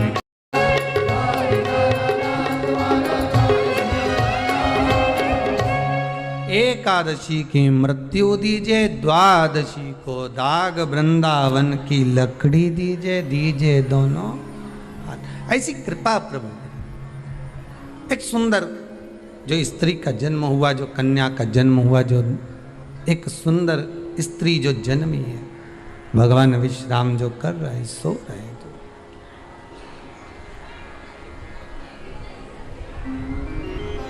प्रकट हो गए। एकादशी का जन्म मार्गशीर्ष मास कृष्ण पक्ष एकादशी उत्पन्ना, उत्पत्ति एकादशी प्रकट हुई। पाप पुरुष एकादशी को देखा, भाग गए। कितना सुंदर व्याख्यान वर्णन है, जरा ध्यान दीजिएगा कि मात्र एकादशी का दर्शन ही पाप पुरुष ने करा और वो भी भाग गए। घर में अगर कोई एक व्यक्ति एकादशी का व्रत करता है तो उसके घर में पाप प्रवेश नहीं करता। ये देखिए कितना सुंदर व्याख्यान। पाप पुरुष भागा। मुरदैत्य सामने खड़ा था। जैसे ही सुंदर स्त्री को देखा, मुरदैत्य ने हाथ आगे बढ़ाया। इतने में एकादशी माता ने तुरंत जो हाथ का धक्का दिया कि मुरदैत्य ने जैसे देवताओं को नीचे पटका था, वैसे ही मुरदैत्य भी भूमि पर गिर पड़ा। बहुत ध्यान देना, अगर आप किसी को नीचे गिरा रहे हो तो अपनी भी तैयारी पूरी कर कर रखना कि तुम भी कहीं ना कहीं नीचे गिरोगे, आज नहीं तो कल। आप किसी के लिए खड्डा खोद रहे हो, तैयारी कर रखना, एक दिन आपके लिए भी तैयारी होता है। घर में एक बूढ़े पिताजी रहते थे, तो पत्नी ने कहा तुम्हारे पिताजी बहुत खांसते हैं, बच्चों को पढ़ने में तकलीफ होती है, एक काम करो इनको माली के कमरे में ठहरा दो, चौकीदार वाले। चौकीदार के कमरे में पिताजी को, हाँ फिर रोटी वोटी भोजन वोजन क्या करेंगे, मैं यहाँ से सब भेज दूंगी, तुम चिंता मत करो। पिताजी को चौकीदार के कमरे में ठहराओ, एक घंटी लगा दो, पिताजी घंटी बजाएंगे, मैं यहाँ से सामान भेज दूंगी। ठीक है। पिताजी से बेटे ने कहा पापा बाबूजी आप पीछे के कमरे में ठहर जाओगे क्या चौकीदार वाले? हाँ बेटा, मुझे तो सोना है, कहीं पर भी सो जाऊं, उसमें क्या दिक्कत। हाथ जोड़ के पिताजी आपसे हाथ जोड़ता हूं, आप इस मकान में अंदर कभी मत आना, आप बाहर रहो। ठीक है बेटा, अगर आप बोल रहे हो तो मुझे कोई दिक्कत नहीं है, ठीक है।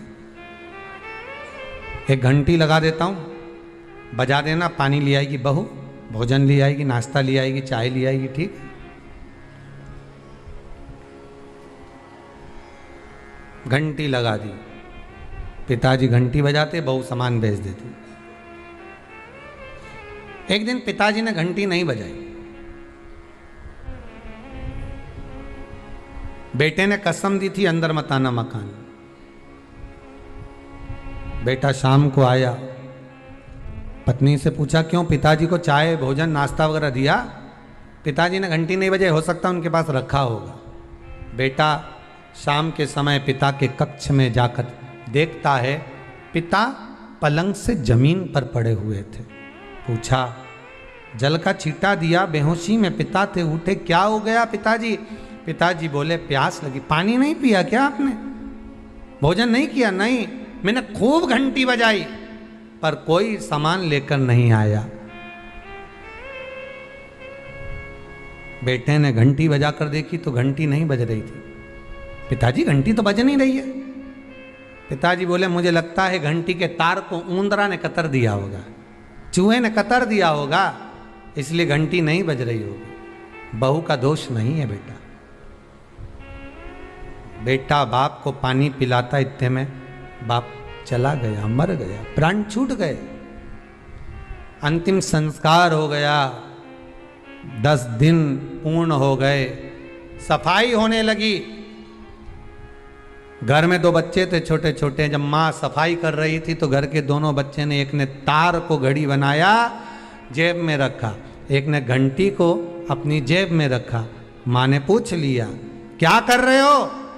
बच्चे चिल्ला कर दौड़े, घंटी जेब में रख रहे हैं। क्यों? जैसे आपने दादाजी के लिए घंटी लगाई थी, आपकी बहू आपके लिए लगाएगी, उसकी तैयारी कर रहे हैं। ये उसकी तैयारी है। जैसा करोगे वैसा भरोगे। किसी के ऊपर उंगली उठाओगे, ये बाकी की उंगलियां आपकी साइड जाएगी, एक दिन आप पर भी उंगली उठाई जाएगी।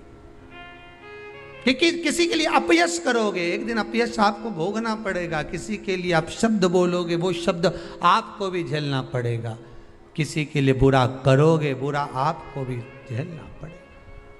मत बुरे कर्म कर बंदे, वरना पछताएगा।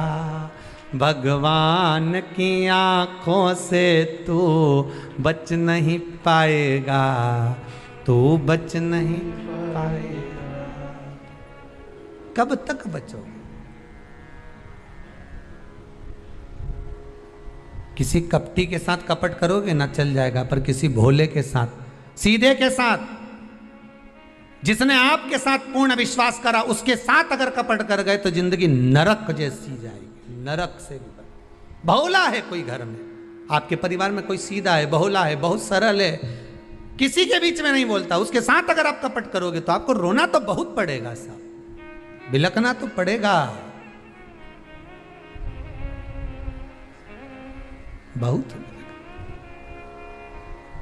अब एकादशी ने धक्का दिया, नीचे गिर गया।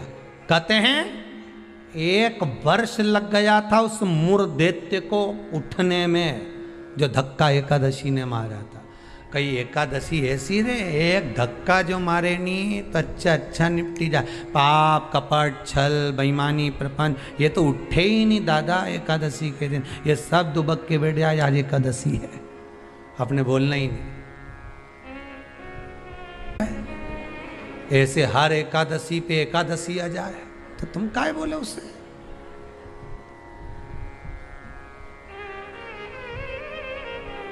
और फिर वो आंखों दिखाए जम के, समझ लेना एकादशी माता आज गुस्से में है। तो क्यों बोलने जाओ तुम उसको? जो धक्का दिया उठा ही नहीं, उठा फिर आया झगड़ा करने के लिए। एकादशी ने जो पछाड़ा, कहते हैं सिर के इतने टुकड़े हो गए थे कि बीनना भी मुश्किल थे मुर्दैत्य के, प्राण छूट गए। पाप पुरुष सामने आकर खड़ा हो गया। फिर आया, एकादशी ने तो केवल अपने केश का एक भाग हवा में उड़ाया, इतने में तो पाप पुरुष भागा, भगवान के पास जाकर उठाया। उठो उठो प्रभु, बहुत देर सो लिया, उठ जाओ जरा जल्दी उठ जाओ। भगवान बोले तू कौन है? मैं पाप पुरुष, पाप हूं मैं, तो तूने मुझे क्यों जगाया? ये एकादशी तो मुझे परेशान करके रखी है। घर घर में लोग एकादशी करे और मुझे प्रवेश नहीं करने दे। अब तुम बताओ क्या करूं? भगवान ने कहा चिंता मत कर, अन्न के अंदर जाकर बैठ जा। एकादशी के दिन जो अन्न खाएगा, बस पाप पुरुष उसी में प्रवेश कर जाएगा। पाप पुरुष उसी में प्रवेश करेगा, तू अन्न के अंदर जाकर बैठ जा। ठीक है, मैं अन्न के अंदर जा।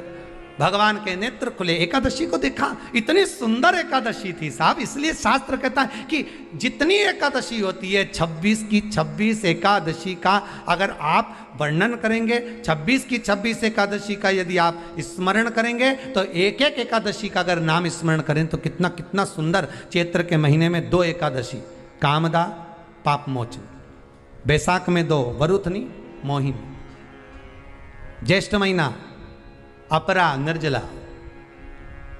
आषाढ़, योगनी, देवशवनी, श्रावण महीने की कामिका पुत्रदायिनी, भादो महीने की अजा परिवर्तनी, अश्विनी महीने की इंद्रा पापकुशा, कार्तिक महीने की रमा प्रबोधनी, मार्गशीर्ष मास की उत्पन्ना और मोक्षदा, पौष महीने की सफला और पुत्रदा,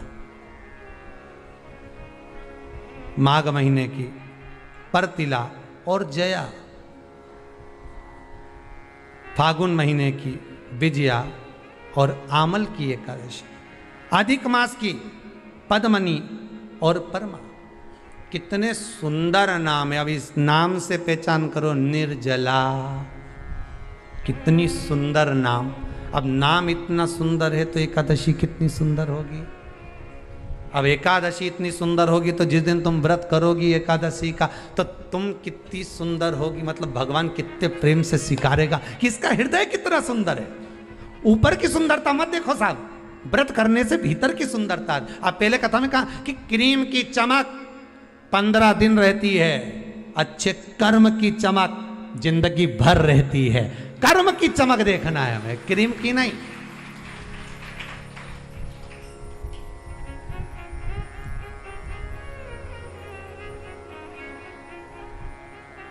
ये क्रीम वालों पे तो केस लगा देना चाहिए कि हम इतने काले थे अभी तक गोरे नहीं हुए।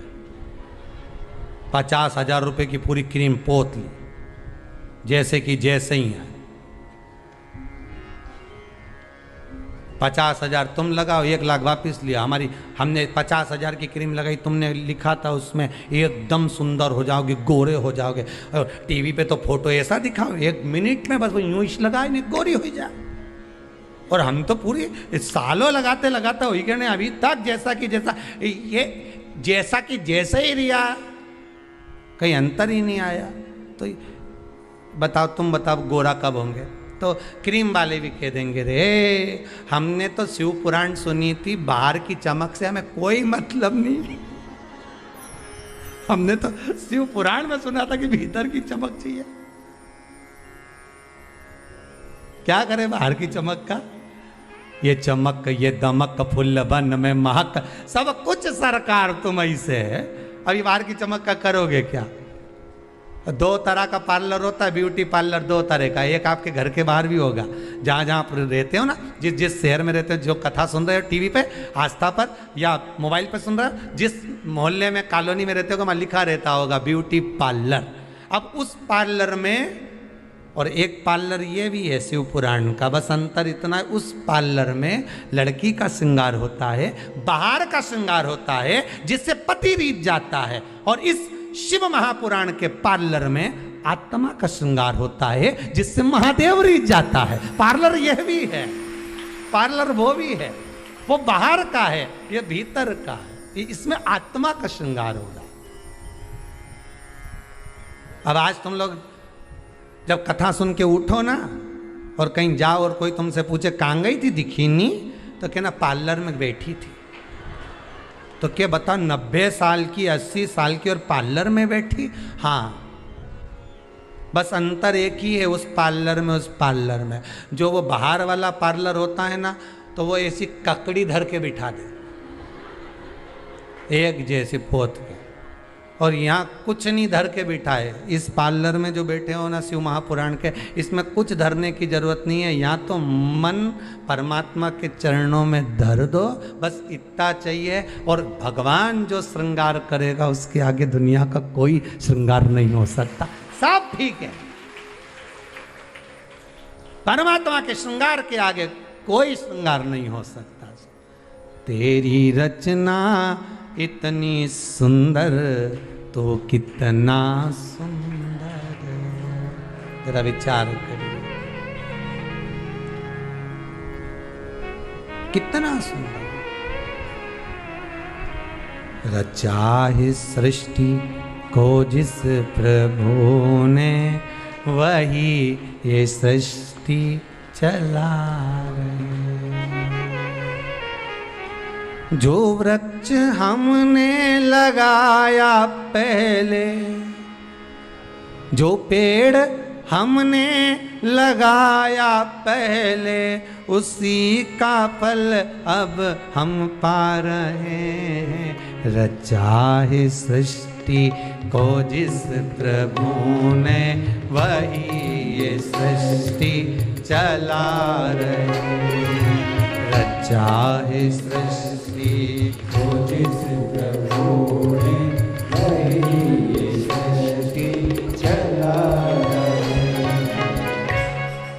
जो पेड़ हमने लगाया पहले अच्छे कर्म का, उसी का फल अब जो बोया था वो अब आम का पेड़ बड़ा हो गया, तुम बढ़िया तोड़ तोड़ के खाओ, मना नहीं, पर लगाया था तो खा रहे हो है? और जिसने बमूल का लगाया तो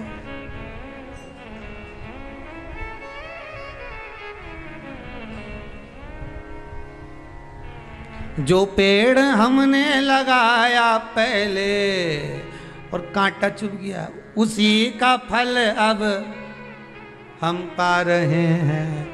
रचा है सृष्टि को जिस प्रभु ने, वही ये सृष्टि चला। ये उसी का कितना लेवल मिलाता है देखो तो सही।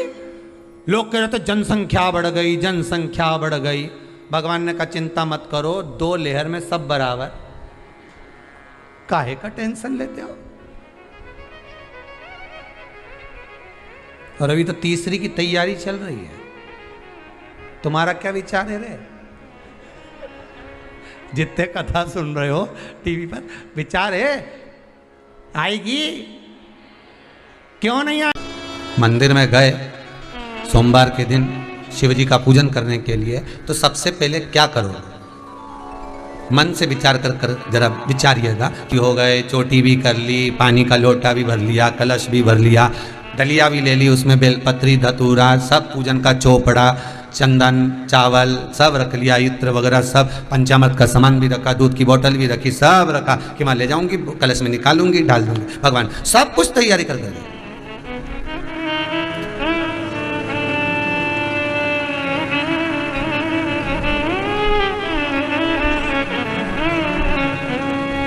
पूजन करने से पहले सबसे पहला काम कौन सा होता है? जब आप अकेले पूजन कर रहे हो, पति के साथ कर रहे हो या अकेले कर रहे हो, उस समय पर कोई विद्वान ब्राह्मण नहीं है आपके साथ में,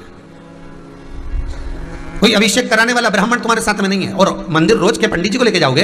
अरे बोलो तो नहीं। जितने लोग आस्था पर श्रवण कर रहे हो, जितने फेसबुक यूट्यूब पर श्रवण कर रहे हो, मंदिर क्या आप रोज पंडित जी को लेकर जाते हो या पंडित जी से कहकर जाते हो कि हम मंदिर जा रहे हैं तुम वहां पर आ जाओ? नहीं। और ना मंदिर में जो पंडित जी होगा वो भी तुम्हारी पूजन में शामिल नहीं होगा। वो तो अपना प्रसाद बांटेगा, बेलपत्री देगा, तुलसी देगा, पंचामृत देगा, चरणामृत देगा, प्रसाद देगा कि तुम्हारे लिए खड़ा रहकर मैं पूजन कराएगा। वो तो तुम भैया लोटा भर के पानी लाओ, कलश लाओ, चढ़ा। अब तुम तो तुम्हारा तो रोज का नहीं है। और रोज पंडित जी को तुम थोड़ी दक्षिणा दोगे कि पंडित जी मंदिर का हमारे रोज पूजन कराएगा, तुम रोज 100 रुपया 50 रुपया दें, तो तुम इतना भी नहीं करोगे, 10 रुपया नहीं करो तुम रोज का। तो कि रोज रोज जाऊँ, हाँ सावन का महीना बोले 1 महीना चढ़ा दो तो 10 रुपया कर दे दे, कोई बात नहीं, ज़्यादा होगा तो जाए, पर बाकी का समय तुम तो रोज मंदिर जाओ, रोज दर्शन करने जाओ। सबसे पहला काम मंदिर में तुम पूजन का सामान लेकर गए हो, चोपड़ा लेकर गए हो, सामग्री लेकर गए हो, फूल लेकर गए हो, अगरबत्ती, धूपबत्ती, दिया सब लेकर गए हो। पर सबसे पहला काम मंदिर में बिना पंडित के सबसे पहला काम कौन सा होता है? तो सबसे पहला काम होता है भगवान को धन्यवाद देना कि आज भी आपने मुझे इस मंदिर में आपका दीदार कराने के लिए, दर्शन कराने के लिए बुलाया। अगर पंडित साथ में होगा तो पहले वो मंत्र बोलेगा, स्वस्ति वाचन करेगा।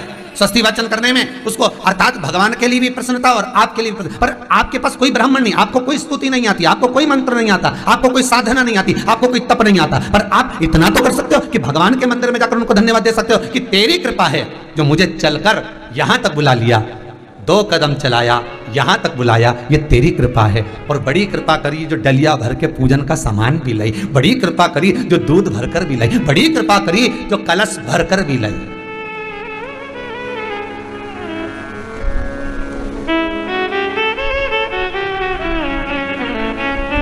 कितने लोगों का फायदा है कलश भरकर मंदिर ले जाने में? देखिए जरा कितने लोगों का फायदा। हिंदू धर्म में विष्णु पुराण में, पद्म पुराण में लिखा है, सौभाग्यवती नारी जब भरा हुआ पानी का लोटा लेकर कलश लेकर जाती है और उसको देखकर कोई व्यक्ति निकल कर चले जाता है तो जिस काम के लिए जाता है वो काम सफल हो जाता है।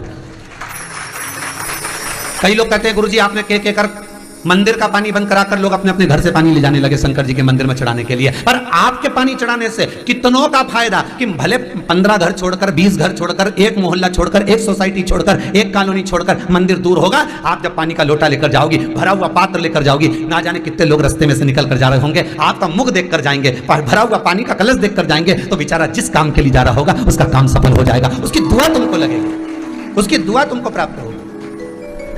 अब पहले क्या करती थी? मंदिर का ही लोटा, मंदिर का ही पानी, सिर पे पल्लू लेके हर हर महादेव, बस शिव जी के चढ़ा रही और इतने प्रेम से रिझा रही। अब फ्री का पानी था तो एक लोटे में मन भी नहीं माने, क्योंकि फ्री की चीज मिल जाए तो एक लोटा में माने गई। खुद के घर की शादी और दूसरे के घर की शादी में अंतर होता है जी। खुद के घर की शादी में तो जरा सा भी सामान फेंकना नहीं चाहिए, जरा सा। पनीर की सब्जी बच गई, फ्रिज में रख दो, कल खा जाएंगे, पनीर की सब्जी बच गई। और दूसरे के यहाँ की फिर पनीर की सब्जी, फिर क्या? बड़ा बहुत अंतर है जी, खुद का सामान और दूसरे के सामान। खुद का बेटा और दूसरे के बेटे में बहुत अंतर है। खुद के बेटे में कोई खोट नहीं थी कि हमारा छोरा इतना जोरदार, इतना बढ़िया। वो नानी भाई का मायरा में नानी भाई का भाई बंसीधर, नानी भाई का भाई, उसका विवाह, और इधर नानी भाई की जो बड़ी माँ थी उसके छोरे का विवाह, दोनों बड़े हो गए। अब दूरत गौरी का छोरा, दूरत गौरी के पास पैसा ही पैसा, तो उसने सोचा मेरे लड़के की शादी तो बहुत अच्छी होगी, इसके लिए तो खूब संबंध आएंगे। अब बरनागर गांव से संबंध आया, जूनागढ़ राजस्थान गुजरात, और उसके पास में बरनागर, वहाँ से संबंध आया। संबंध आया तो जेठानी को लगा कि सबसे पहले संबंध आएंगे, अगर रिश्तेदार आएंगे तो मेरे यहाँ आएंगे, क्योंकि मेरे आएंगे तो मेरा लड़का तो इतना बढ़िया जोरदार। अब ठीक है, आन दो संबंध। और जो रिश्तेदार आए ने सबसे पहले पैसे वाले के घर गए और इस जेठानी के यहाँ पहुँचे, और जेठानी के यहाँ पहुँच कर पूछा हमने सुना है तुम्हारे यहाँ लड़का है? हाँ बहुत बढ़िया, सब काम करे, ओ बहुत बढ़िया, खूब पैसा की कई कमी नहीं है, सारा घर परिवार नाते रिश्ते सब जोरदार। तो ने कहा लड़का के बुला, हमने लड़का के बुलाया। अच्छा माँ ने किया था, कितना ही प्रश्न करे तू मुंडा से मत बोल, तुम मुंह से मत बोलना, एक भी उत्तर मत देना कि ठीक है। अब सब पहुंच गए, सब बैठ गए, मिठाई मिठाई खाई, छोरा आया, देखा अच्छा है सब, तो इतने में सबने विचार करा छोरा तो अच्छा, पर एक बार बात तो करे कि ये कहीं गड़बड़ वड़बड़ तो नहीं है। बात करी थे। अब किसी ने पूछ लिया बेटा तुम्हारा नाम क्या है, तुम्हारा नाम क्या है? अब इसको मना करा था मत बोलना, परंतु ये बोल दिया फूलचंद। 5 मिनट तक तो फू फू करा, उसके बाद बोला फूलचंद। अब सबको समझ में आ गया कि अभी शादी नहीं हो सकती क्योंकि ये तो अटका है, अटक गया। अगर शादी कर दे तो छोरी का जीवन। अब बेचारी 1 घंटे तक अब इसकी बात सुनने के लिए रेजान ने बोलना चालू करे था, कहाँ गया था। अब पूछे सो हो जाता कभी कभी। एक बार ग्वालियर में कथा करने गए, बहुत पहले की बात है, और मेडिकल वालों के यहाँ कथा थी, शायद जाकेटिया फैमिली, और वो सीओर वालों के रिश्तेदार, उनके यहाँ कथा। अब उनके यहाँ गोवर्धननाथ जी का मंदिर अच्छा जोरदार ग्वालियर में, तो हमने कहा जाकेटिया जी हम तो दर्शन करने जाएंगे, हाउ गुरु जी गाड़ी लगवा दें। हमने कहा गाड़ी रहने दो, तुम तो वो जो है टांगा बुला दो, टांगा घोड़ा गाड़ी उसको बुला दो। उन्होंने घोड़ा गाड़ी बुला दी। अब एक लड़का उनका कि वो गुरु जी काम करेगा, 56 भोग की तैयारी करेगा, तो हम नौकर भेज दें। हमने कहा नौकर भेज दो, जिसने मंदिर देखा उसको भेजो। उन्हें नौकर भेज दिया। अब घोड़ा गाड़ी में हम आगे, ये सब जितना संगीतकार सब पीछे, पंडित उन भी पीछे, सब बहराई ने चल दिया। और जो चले तो वो नौकर बताते जा, इधर मोड़ो, मुंह से कुछ नहीं बोले, इशारे में वो दोनों पास पास में बैठे बताते जा। अब टांगे वाले को, घोड़ा गाड़ी वाले को नहीं मालूम था कि आगे बड़ा सारा खड्डा है नाली का, मालूम था तो केवल इसी को मालूम था, नौकर को। अब ये खड्डा था वहां आंवले के पेड़ के पास, और यहां से चालू हो गया। अब हम सोचे कि मक्खी घुस गए। अब वो खा खा करता करता घोड़ा गाड़ी गिर गई खड्डा में, सब नीचे, वो घोड़ा की पाँव माँव सब ऐसे सब नीचे, सब के लग लुगा गई। अब हमने कहा तू पहले नहीं बोल सका, तो मैं तो कब से बोला भगवान, जाकेटिया जी भेजे भी तो इसको भेजे। मोहल्ले के लोग आ गए जिस कॉलोनी में हम गिरे, सब पट्टा पट्टी बांध बुंदा के कथा में पहुंचे। कथा का 5वां दिन था। कभी मौका लगेगा तो एक आध रास्ता पे वो भी कथा दे देंगे। देखिए अब वो कथा का 5वां दिन, और जैसे ही पहुंचे तो जाके दिया जी मुझे ये क्या है। हमने कहा कुछ नहीं, ये खा। वो है क्या उससे, ऐसा तो भेजा तुमने। अब पुत्र हो विचार करा तो भगवान के सम्मुख में पहुंचकर अगर आप जल का पात्र भी लेकर जा रहे हो, भरा हुआ लेकर जा रहे हो, तो कितनी प्रसन्नता की बात है, कितनी प्रसन्नता की बात।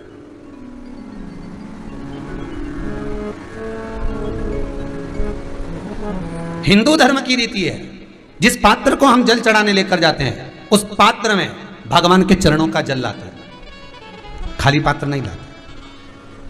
क्या लाते हैं? भगवान के चरणों का जल। उस चरणोदक को लेकर आए, घर में रखा, सबने अपने नैनों में लगाया, हृदय में लगाया, चित्तवृत्ति में लगाया। खाली पात्र हम लेकर वापस नहीं आ रहे हैं।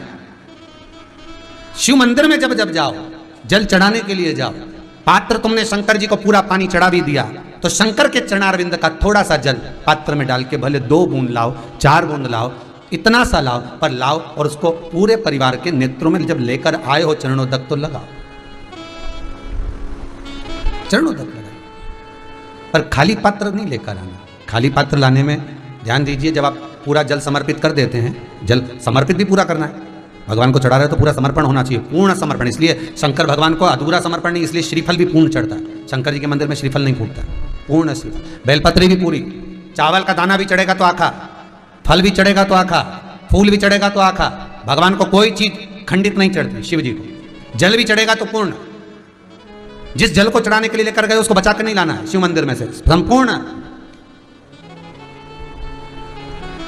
लेकर के आना है। जो शिव जी को जल चढ़ाया उसका चरणोदक 2 बूंद उसमें डालकर, बस वो 2 बूंद का थोड़ा सा भाग, क्योंकि भगवान के चरण की रज जब हमारे घर में प्रवेश करेगी तो हमारा आत्म कल्याण तो स्वतः ही हो जाएगा। शिव करुणा कर ही देंगे। पर कई लोगों की आदत रहती है, और आपने भी गलती करी होगी, गए होगे, चढ़ाकर भी आए होगे, पूरा पानी भी उंडेल कर आए होगे, चढ़ा भी दिया, छोड़ भी आए, पर लेकर नहीं आए होगे।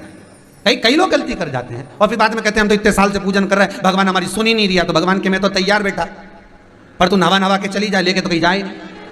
भगवान भी तो सोचे ही सोचे। अब भगवान तो आके नहीं बोलेगा कि तू मेरे चरण की रज ले जा। सास कभी बोलती है कि मेरे कमरे में आ जाना, मैं सोने की चेन दे दूंगी। वो तो बहू को कहना पड़ता है, मम्मी चेन अच्छी लग रही है, बहुत जोरदार चेन लग रही मम्मी, और आपके गले में तो इतनी अच्छी खुल रही है, पर मेरे तो गला में भी लगेगी तो अच्छी मम्मी, एक आधा पहन के देखूंगी। और मम्मी ने कहा बेटा अभी पहन के देख ले, और जो पहन के देखी कांच में, मम्मी कैसी लग रही, बहुत जोरदार। थोड़ा दिन पहन लो, पहन अब थोड़ा दिन की तो भगवान थोड़ी ना कहेगा कि तू मेरे पास में आए तो मेरे चरण की रज लेकर जा।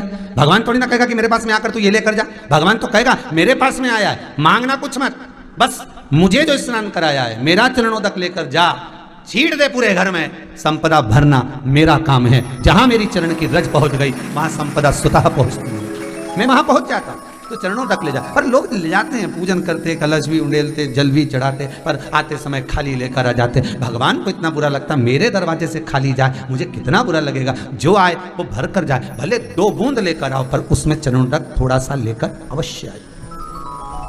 हमारी माताएं बड़ी प्रेम से कहती हैं, आप लोगों के मन में भी ये बात जरूर होगा, जितने लोग टीवी पर कथा सुन रहे हो, फेसबुक यूट्यूब पर श्रवण कर रहे हो, आपने भी सुना होगा, घर की जो माताएं होती हैं, कभी भी घर का रसोई घर का बर्तन जिसमें सब्जी बनाई है, 50 लोग अगर जिम में आ रहे हैं और कह दिया आज का निमंत्रण है, 50 लोगों का पार्टी है, ये है वो है, सुहागिल है या ब्राह्मण भोज है, तो वो जो खीर का पात्र होगा, जो बर्तन होगा, जो सब्जी का पात्र होगा, माँ उसको खाली जल्दी नहीं करती है। भले उसमें सब्जी थोड़ी ना थोड़ी पड़ी रहने देगी, जब तक सब जिम कर नहीं चले जाएंगे तब तक उसमें पटक कर रखेगी। क्यों? क्योंकि उसमें उसकी बरकत है।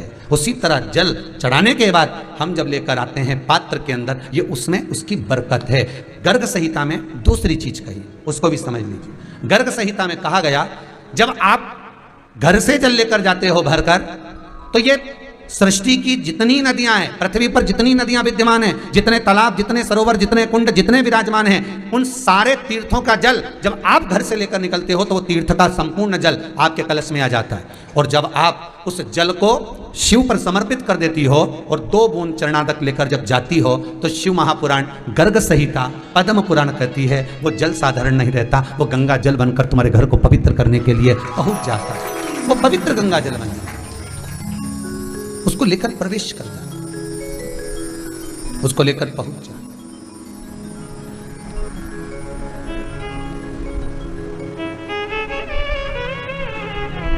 स्मरण करते करते जाए। हम बार बार कहेंगे भगवान के मंदिर जब भी जाओ ना, चेहरे पर प्रसन्नता होना चाहिए। किसी से मिलने जाओ ना, चेहरे पर अगर प्रसन्नता नहीं और ऐसी पहुंच गए ना तो वो श्रेष्ठता नहीं मानी गई। तुम तुम्हारी बहन के घर जाओ, सती मैया जलकर भस्म क्यों हुई? माता सती के भस्म होने का कारण क्या था?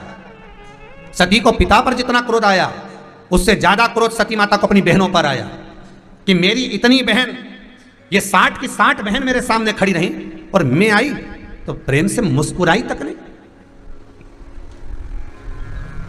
चेहरे पर प्रसन्नता नहीं थी। सती मैया को अगर क्रोध आ रहा है, सती मैया अगर जलकर भस्म हो रही है तो केवल एक पिता के कारण नहीं, सती माता के जलकर भस्म होने का कारण पूरा परिवार था। आप किसी के यहाँ जाओ और कोई के यहाँ पहुंचे और जाते से आप उस पहुंचे और कहा जी जी राधे राधे, जय श्री कृष्णा, हर हर महादेव, श्री शिवाय नमस्तुभ्यम, ओम नमः शिवाय, आपने बोला और उसके चेहरे पर प्रसन्नता नहीं आया तो ऐसे घर में जाने से कोई फायदा है क्या? प्रसन्नता ही नहीं। और आप किसी के यहाँ जा रहे हो तो आपके चेहरे पर भी प्रसन्नता होना चाहिए, सामने वाले को तो हो, आपके भी चेहरे पर भी। मंदिर में जब जब जाएं, गुरु के दरवाजे पर जब जब जाएं, परमात्मा के चरणारविंद में जब जब जाएं, माता पिता के चरणों में जब जाएं, घर के बुजुर्गों के पास जब जाएं तो तुम्हारे चेहरे पर प्रसन्नता होना चाहिए। नहीं तो मुसद्दीलाल जैसे चले जाओ मुंह ताक, क्या मतलब? चेहरे पर प्रसन्नता, भगवान को भी लगे दुख भले है इसको पर चेहरे पर प्रसन्नता है, इसको अब दुख नहीं देना क्योंकि इतना मुस्कुराकर ये मेरे मंदिर में आती है। एकादशी का व्रत करो ना, तुम सोमवार का व्रत करो, मंगलवार करो, शनिवार करो, तुम जिस व्रत को करते हो, सावन में तो अब व्रत ही व्रत चालू हो जाएंगे सारे के सारे, जिस व्रत को करो उसमें तुम्हारे चेहरे पर प्रसन्नता होना चाहिए। भगवान को भी लगे भूखी रहने के बाद भी इतनी प्रसन्न हो रही, इतनी प्रसन्न, कितना चेहरे पर प्रसन्न। और मालूम पड़े भूखी रही सो रही और मालूम पड़े क्रोध इतना बढ़ गया, क्लेश इतना बढ़ गया तो उसका सुख नहीं होगा। तो दिलाना पड़ेगा, कोई जरूरी नहीं। अब संतान नहीं, कहा बाहू ने कहा सगर औलाद नहीं, संतान नहीं, एक बात मानोगे, दूसरा विवाह कर लीजिए। पिताजी हृदय मेरा प्रथम नारी में, मैं दूसरा विवाह क्यों करूं? और कोई जरूरी है कि दूसरा विवाह करूंगा और उससे होएगी? कर लो। जब गोदी में भगवान ने पुत्र नहीं दिया, गर्भ से संतान नहीं दी, तो दुख क्यों करना? हाँ, जो शिव महापुराण में उपाय बताएं वो एक बार जरूर कर लो संतान प्राप्ति के लिए। पहले भी कहा वो करो, शिव का अनुमोदन करो, शंकर के चरणारविंद पकड़ कर रखो, बाबा दे दे, ये उसकी कृपा, ये उसकी दया। पर उसके बाद भी अगर नहीं हो रही तो ये नहीं सोचना कि हमको लेकर आना है, हम गोदी ले लें। हम भगवान कहता है कि जब मैंने तुझे सुख दिया ही नहीं हो और उसको लेकर आ जाएगी, उल्टी दुखी होकर जाएगी, जिंदगी नरक सा निकले, ऐसा काम ना करना। भगवान कहता है फिर कुछ मत कर, तुम मुझे पुत्र बना ले, मैं तेरी परवरिश करूंगा, मैं तुझे साथ दूंगा। पर आसक्ति तो आत्मा में जुड़ी हुई है, आसक्ति तो संतान में जुड़ी हुई है, आसक्ति संतान में। पर भगवान कहता मुझे अपना बना।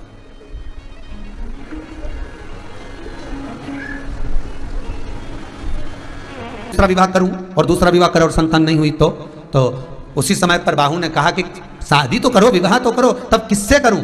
तब कौशिकी ने कहा आप सुमति से विवाह कर लो। सुमति कौन? तो कहा मेरी परिचित है, बड़ी सुंदर है, बड़ी अच्छी है, विद्वान है। ठीक है, सुमति से विवाह कर लिया। सुमति से विवाह करा। अब 2 रानियां घर में आ गई। 10 साल निकल गए, 15 साल निकल गए, पर संतान नहीं।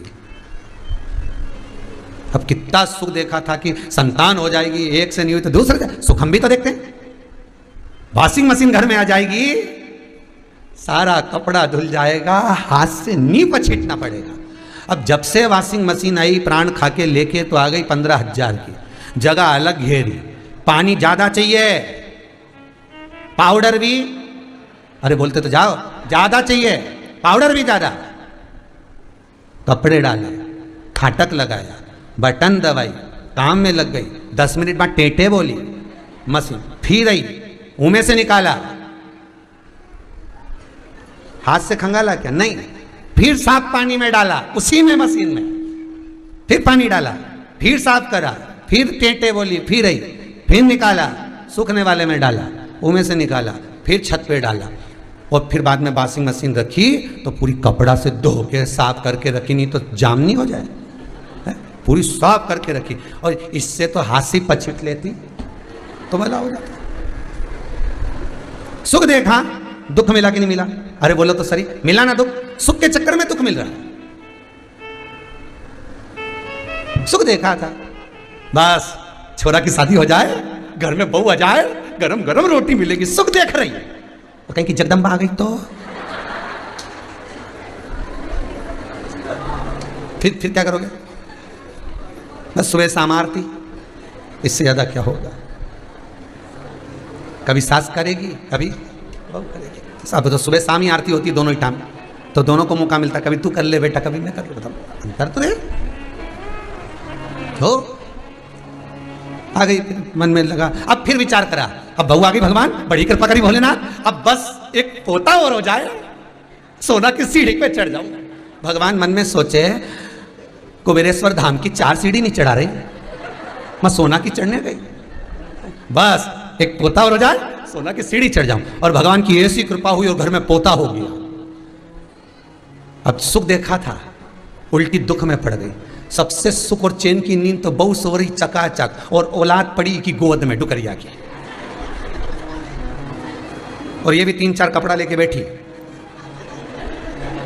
बाजू इधर। थोड़ी थोड़ी देर में बारिश का समय में तो फिर बदले, फिर बदले, फिर बदले, और पोता बड़ा हो गया। माँ तो आराम से 2 बजे जो सोई कमरा में खाना वाना खा के, और औलाद पड़ी दादी के कमरा में, दिन भर ये सामान उठा, वो सामान उठा, वो खिलौना, फिर दादी धुन दी, और दादी ने धुना, और ये रोता रोता मम्मी के पास गया। और माँ तो सोने में तो फिर जरा सी भी खलबली हो जाए, गया ही क्यों था, अब मत जाना दादी के पास में, चल इधर सो। अब जैसे ही 4 बजे उठी जगदम्बा, उसका तबेले जैसा मुंह, भगोने जैसा मुंह, और अब तो सास से भी नहीं बोले बापरी ने बात, चाय भी खुद की बना के पी गई, सास की बनाई नहीं, सास समझ गई छोरा के मारा मैंने, और क्या, छोरा हो जाए, दादी बन जाऊं, दादी बन जाऊं, बन गई। सुख देखोगे दुख मिलेगा, जिन जिन वस्तुओं में सुख देखने का प्रयास करोगे उसमें दुख मिलने वाला है, दुख के सिवाय कुछ नहीं। शादी में जा रही थी, अच्छी जोरदार साड़ी पहन के चली गई, 2-4 क्लिप लगा गई, ऊपर से डब्बा भर के चली गई, और बढ़िया यहां से नीली, यहां से कत्थाई, सब दूर से पोत पुता के गई, और वहां गुलाब जामुन खाने में अब कच खा लेना, सुख देख रही थी, दुख मिल गया। अब इधर से साड़ी कसा है, इधर से सामान कसा है, भगवान। और जैसे ही शादी में से निकल के गाड़ी में बैठी ना, सबसे पहला काम करा, समझा भगवान। पति बोला ज्यादा खाया, खाया तो कुछ नहीं, बस ये जो पहन के गई थी ना, ये पुतरी बाई की तरह, वो दुख दिया। सुख देखा, दुख मिल गया।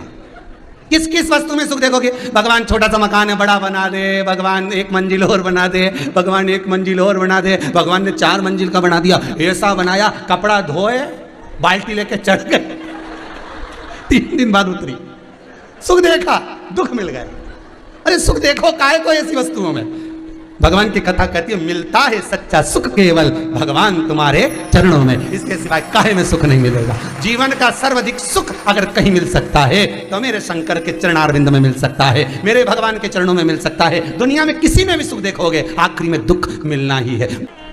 सुख के चक्कर में रात की नींद नहीं आ रही, 3 बार उठा, पत्नी बोली क्या बेचैनी है, पत्नी भी समझ गई बेचैनी नहीं, मीन चाउमीन, पत्नी भी समझ गई वही है। तो हुआ कि बस यहीं से दुख हो गया है, पत्नी बोली 4 पानी पतासा खाया तो फंस गया। देख ले, सुख देखा दुख मिला। जिस वस्तु में सुख देखोगे उसमें दुख मिलेगा। सुख देखना बंद कर दो। अगर सुख देखना है तो शंकर के चरणों में जाइए, शिवलिंग का स्पर्श करिए, शंकर के मंदिर का शिखर देखिए, शंकर की भूमि को नमन करिए। जीवन का सारा सुख अपने आप तुम्हें प्राप्त हो जाएगा। उसमें जो सुख है वो काहे में नहीं, जो उसमें मिला वो कहीं नहीं मिला। सारे तीर्थों में घूम कर आइए, हम कहते हैं जब लॉकडाउन हट जाए सारे तीर्थ घूम कर आइए। और लॉकडाउन हटने के बाद अभी तो भगवान यहाँ बैठा ही नहीं कुबेरेश्वर धाम में, सारे तीर्थ घूम कर आओ और एक बार फिर कुबेरेश्वर धाम आना। जब लॉकडाउन हट जाए तब इस कुबेरेश्वर धाम में आकर देखना। 2 घंटा 3 घंटा रहोगे, भले शिव जी अभी बैठा नहीं, कंकर में शंकर है, पर ऐसा लगेगा जैसे स्वर्ग में आ गए जी। मन चित्त वृत्ति शिव के धाम में, शंकर के कंकर में एक एक वृत्ति लग जाती है। मन लगता है कि यहाँ आनंद की अनुभूति हो रही, यहाँ सुख मिल रहा है, यहाँ शांति मिल रही। भले बाबा नहीं बैठा अभी, परंतु शांति शांति है हृदय चित्त में, वो आनंद समाई मिलता है। सच्चा सुख केवल भगवान। अब कहा दूसरा विवाह भी कर लिया राजा सगर ने। जिस राजा सगर के पुत्र 60,000 राग का ढेर बन गए थे, उस राजा सगर ने दूसरा विवाह भी कर लिया। 15 साल हो गए, 22 वर्ष हो गए, संतान नहीं हुई, संतान नहीं हुई।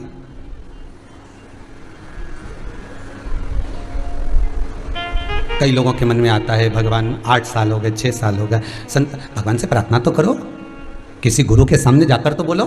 दशरथ जी के यहाँ 60 वर्ष के दशरथ बाबा हो गए थे, संतान नहीं थी। गुरु बाबा के सामने जाकर कह दिया गुरुदेव संतान नहीं। गुरु जी ने कह दिया इतनी सी बात, 1 नहीं 4 होंगे, बस वचन मिल गया। वचन पर विश्वास होना चाहिए। अगर वचन पर विश्वास है तो परमात्मा है। शिव महापुराण की कथा आप सुनते हो, जितने उपाय यहां से बताते हैं, अगर विश्वास रखकर करोगे तो परमात्मा मिलेगा। क्यों ना मिलेगा, क्यों ना मिलेगा। एक किसी भाई ने लिखा है, कोई दिल्ली की हैं महाराज जी, वो शुगर की बीमारी थी, पर बाबा ने ऐसी कृपा कर दी। कोई दिल्ली की हैं वो, उन्होंने लिखा है शुगर की बीमारी थी, पर बाबा ने ऐसी कृपा करी कि जो उपाय आपने बताया शिव महापुराण के अंतर्गत, आप ही हैं, दिल्ली से आए। अच्छा, शुगर की बीमारी थी तो बाबा ने अब ठीक कर दिया ना। बस यही बाबा की कृपा, बेटी यही बाबा की कृपा। शुगर की बीमारी थी, दवाइयाँ ले रहे थे, उन्होंने लिखा है दिल्ली से आए, हम बहुत तकलीफ में थे, बहुत दवाइयाँ चल रही थी, पर बाबा का एक उपाय कर लिया, शुगर लेवल में आ गई, अब टेंशन नहीं, अब बहुत बढ़िया खा रहा है पी रहा है, अपने जीवन को अलमस्त जी रहा है। ये शिव कृपा। विश्वास होगा शिव मिल जाएगा, विश्वास नहीं तो वो पत्थर है। मानो तो गंगा माहू, ना मानो तो बहता पानी। आप मानोगे वो वैसा प्रकट हो जाएगा, उसका प्रागट्य उसी में है, उसका सुख उसी में। बस उसको जानना है, उसको पहचानना है। महाराज 22 वर्ष हो गए, संतान नहीं। फिर निवेदन करेंगे किसी के आगे जाकर मत रो। दुनिया वालों के सामने जाकर रोगे, कहोगे तो दुनिया वाले कहेंगे पहले जगत में रोती फिरी, यहां वहां, अब हमारे पास आकर रो रहे। नहीं रोना, रोना तो परमात्मा की चौखट पर जाकर रोना। मेरे भोले तेरी नौकरी सबसे बढ़िया है, सबसे खरी, तेरी चौखट की चाकरी सबसे बढ़िया है, सबसे खरी। मेरी किस्मत का जब गुल खिला, तब जा कर के ये दर मिला। मेरी किस्मत का जब गुल खिला, तब जा कर के ये दर मिला। मिल गई मुझको चौखट तेरी, मिल गई मुझको चौखट तेरी, सबसे बढ़िया है, सबसे खरी। भोले बाबा तेरी नौकरी सबसे बढ़िया है, सबसे खरी। तेरे दरवाजे की चाकरी सबसे बढ़िया है, सबसे खरी। ये उसकी कृपा जो आपको कथा में लगा कर रखा है। कथा में चित्त लगा हुआ है, वृत्ति लगी हुई, मन लगा हुआ है। कल कोई कह रहा था गुरुजी आस्था चैनल पर कथा आ रही है, अब तो फ्री डिस्पर भी चलने लगी, हर जगह कथा कथा चलने लगी। उसके बाद भी 40 42 हजार लोग केवल मोबाइल पर सुन रहे हैं, तो ये आस्था पे क्यों नहीं सुने? तो हमने कहा जिसकी जिससे जैसी लगी कहीं पर तो सुन रहे हैं। और मोबाइल के माध्यम से हो सकता है दुकान में, गाड़ी में, किसी किसी के यहाँ लाइट भी चली जाती है, कोई जरूरी है, कोई काम भी अड़ जाता है, व्यापार भी करना है, व्यवसाय भी करना है, पर उसकी कथा उसके श्रवण में चल रही है। तो जितने लोग कथा सुन रहे हैं उनको साधुवाद देता हूं, आप अपनी जिंदगी को भी तार रहे हो और ना जाने कितनी पीढ़ियां केवल श्रवण करने से आप पार उतार दे रहे हो, केवल श्रवण करने से। बहुत बहुत साधुवाद है, बहुत बहुत साधुवाद। मोबाइल का सही सदुपयोग आप कर रहे हो जो यूट्यूब पर बैठकर कथा का रसतत्व ग्रहण कर रहे हो। नहीं तो लोग इस मोबाइल पर दिन भर कुछ ना कुछ देखते ही रहे, पर वो नहीं देख पाते जिससे जिंदगी संवरना है। मैं धन्यवाद देता हूं जितने लोग फेसबुक यूट्यूब पर कथा श्रवण कर रहे हैं उनको भी बहुत बहुत साधुवाद है, धन्य है सब, सार्थकता है आपका जीवन, बहुत बहुत सार्थकता, जीवन की सार्थकता। विवाह नहीं हुआ, विवाह हुआ 22 वर्षों के संतान नहीं, पिताजी ने बुलाया, क्या बात है पिताजी, संतान 22 वर्ष के बाद भी संतान नहीं। बाहू के नेत्रों में जल भर गया, रोने लगे, क्या सूर्यवंश आगे नहीं बढ़ेगा, क्या करा जाए? तब चित्तवृत्ति में आया, राजा सगर बड़े धर्मात्मा थे, पुण्यात्मा थे, खूब सेवा करते थे, दान पुण्य खूब करते थे, खूब अच्छा व्यवहार करते थे, उनकी प्रजा में कोई दुख नहीं था। तो राजा सगर के पास स्वयं मेरा विश्व अधिपति विश्वनाथ ने देवऋषि नारद को भेज दिया, एक ऋषि का रूप रखकर, एक ब्राह्मण का रूप रखकर। देवऋषि नारद राजा सगर के नगर में पहुंच गए। राजा सगर ने भिक्षाम दी, राजा सगर ने उसी समय पर कौशिकी और सुमति को भेज दिया, जाओ कौशिकी, जाओ सुमति, जाकर दरवाजे पर देखो कोई भिक्षा मांगने आया, जाइए जाकर देखो कौन आया। सुमति कौशिकी ने जाकर कहा, ब्राह्मण देवता बताइए आपको क्या दिया जाए, क्या देना है आपको, आप बोलिए, क्या प्रदान करना है आपको, आप बोलिए।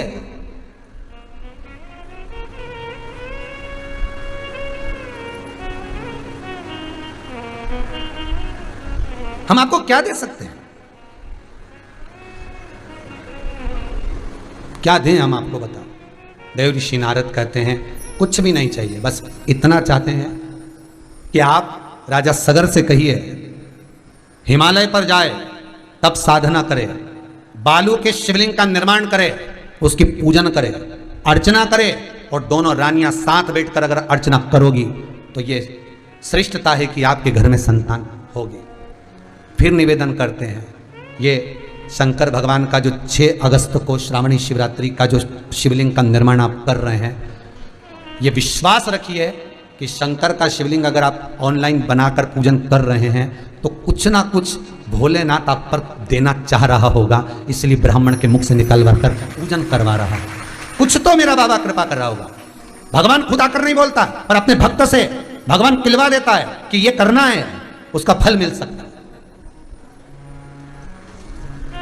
भगवान खुद नहीं आएगा, पर वो आपसे किलवा देगा किसी के माध्यम से। होता है कई बार आपके यहाँ भी, भगवान कोई को प्रेरणा देकर भेज देता है, ऐसा करवा दो ऐसा हो जाएगा, हो सकता है, करने में क्या,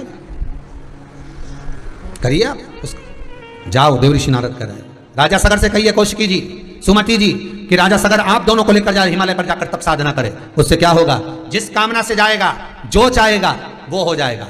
शिवलिंग का निर्माण कर कर पूजन करने का जो सुख है, आपके घर में भी शंकर का शिवलिंग होगा, बना नहीं है, किसी के यहाँ पारे का, किसी के यहाँ मूंगा का, किसी के यहाँ पत्थर का, किसी के यहाँ मार्बल का, किसी के यहाँ काले पाषाण का, किसी के यहाँ नर्मदेश्वर, सबके यहाँ होगा।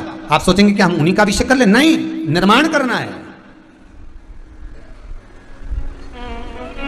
निर्माण करना है। क्या होता है निर्माण करने से, शिवलिंग बनाने से कौन सा लाभ है?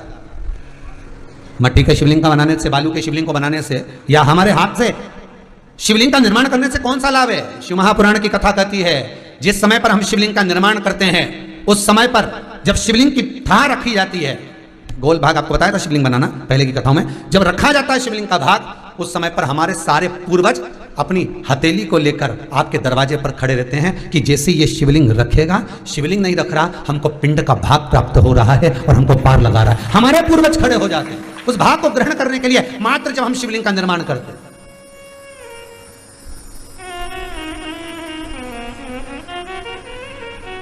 आज के ज़माने में एक फैशन भी है और नया फैशन भी है, वो भी हम आपको बता दें। आज के ज़माने में जजमान पंडित जी से कहते हैं आप शिवलिंग बनाओ, अच्छा डिजाइन वाला बनाओ। पंडित जी जरा जोरदार, कभी महादेव बना दो, कभी महाकाल बना दो, कभी विश्वनाथ बना दो, कभी सोमनाथ बना दो। पर शास्त्र क्या कर रहा है, लिंग पुराण क्या कर रही है, अपने हाथ से निर्माण होना चाहिए।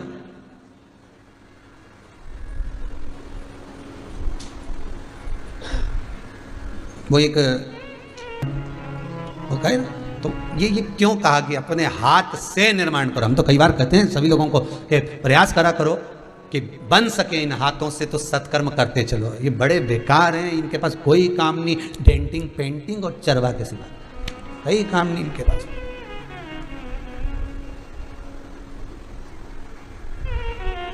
इनको थोड़ा सा सत्कर्म में लगा, थोड़ा सा। किसी तीर्थ में तीर्थ करने जाओ, उज्जैन ही जाओ ना आप लोग, उज्जैन जाओ, महाकाल विश्वनाथ बनारस आदि जहाँ कहीं तीर्थ में जाओ, तो वहाँ कोई आश्रम में जाओ तो एक झाड़ू साथ ले जाओ, कुछ नहीं तो थोड़ी बहुत झाड़ के कचरा वचरा एक साइड करिए। कचरा अपने जाके थोड़ा, झाड़ू भी नहीं ले जाओ तो दो चार कहीं पॉलीथीन पड़ी दिख जाए, कहीं गाय खा जाएगी तो बेचारी के कैंसर हो जाएगा, दो चार पॉलीथीन उठा के डस्टबिन में डालिए। पर प्रयास करो।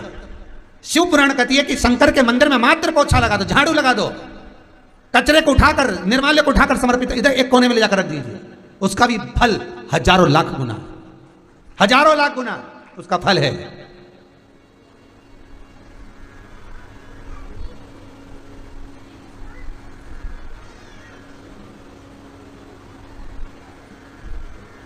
रुद्राक्ष उत्सव में बहुत भीड़ थी, आप लोग कई लोगों को ध्यान में होगा, खूब भीड़। और जब भीड़ थी तो कई लोग रुद्राक्ष लेने के चक्कर में इनकी चप्पल उन छूट गई। अब वो गौशाला पे मामा वो एक एक चप्पल इकट्ठी करा, बाद में जब सब चले गए तो सब खाली हो गए, चप्पल ही चप्पल मिली, ढेर सारी पड़ी हुई। अब वो मामा के गुरुजी एक एक ही है। हमने कहा एक तो नहीं होगी रे, क्योंकि एक वो ले जा नहीं सकती वापस, छोड़ी तो होगी, तो दो दो ढूंढ। और उन्हें जोड़ी बनाई, ढेर सारी यहाँ इकट्ठी कर दी, कम से कम होगी 200-500 जोड़ी। अब वो सबकी जोड़ी तैयार हो गई। फिर हमने एक छोटा सा कागज़ छपवा लिया कि कुबेरेश्वर धाम में चप्पलों की जोड़ी है, जिसकी अच्छी लगे ले जा, और वो अखबार में डलवा दिया। अब यहाँ तो भीड़ लगे तो 500 जोड़ चप्पल 5 मिनट में निकल गई, तुरंत चली गई।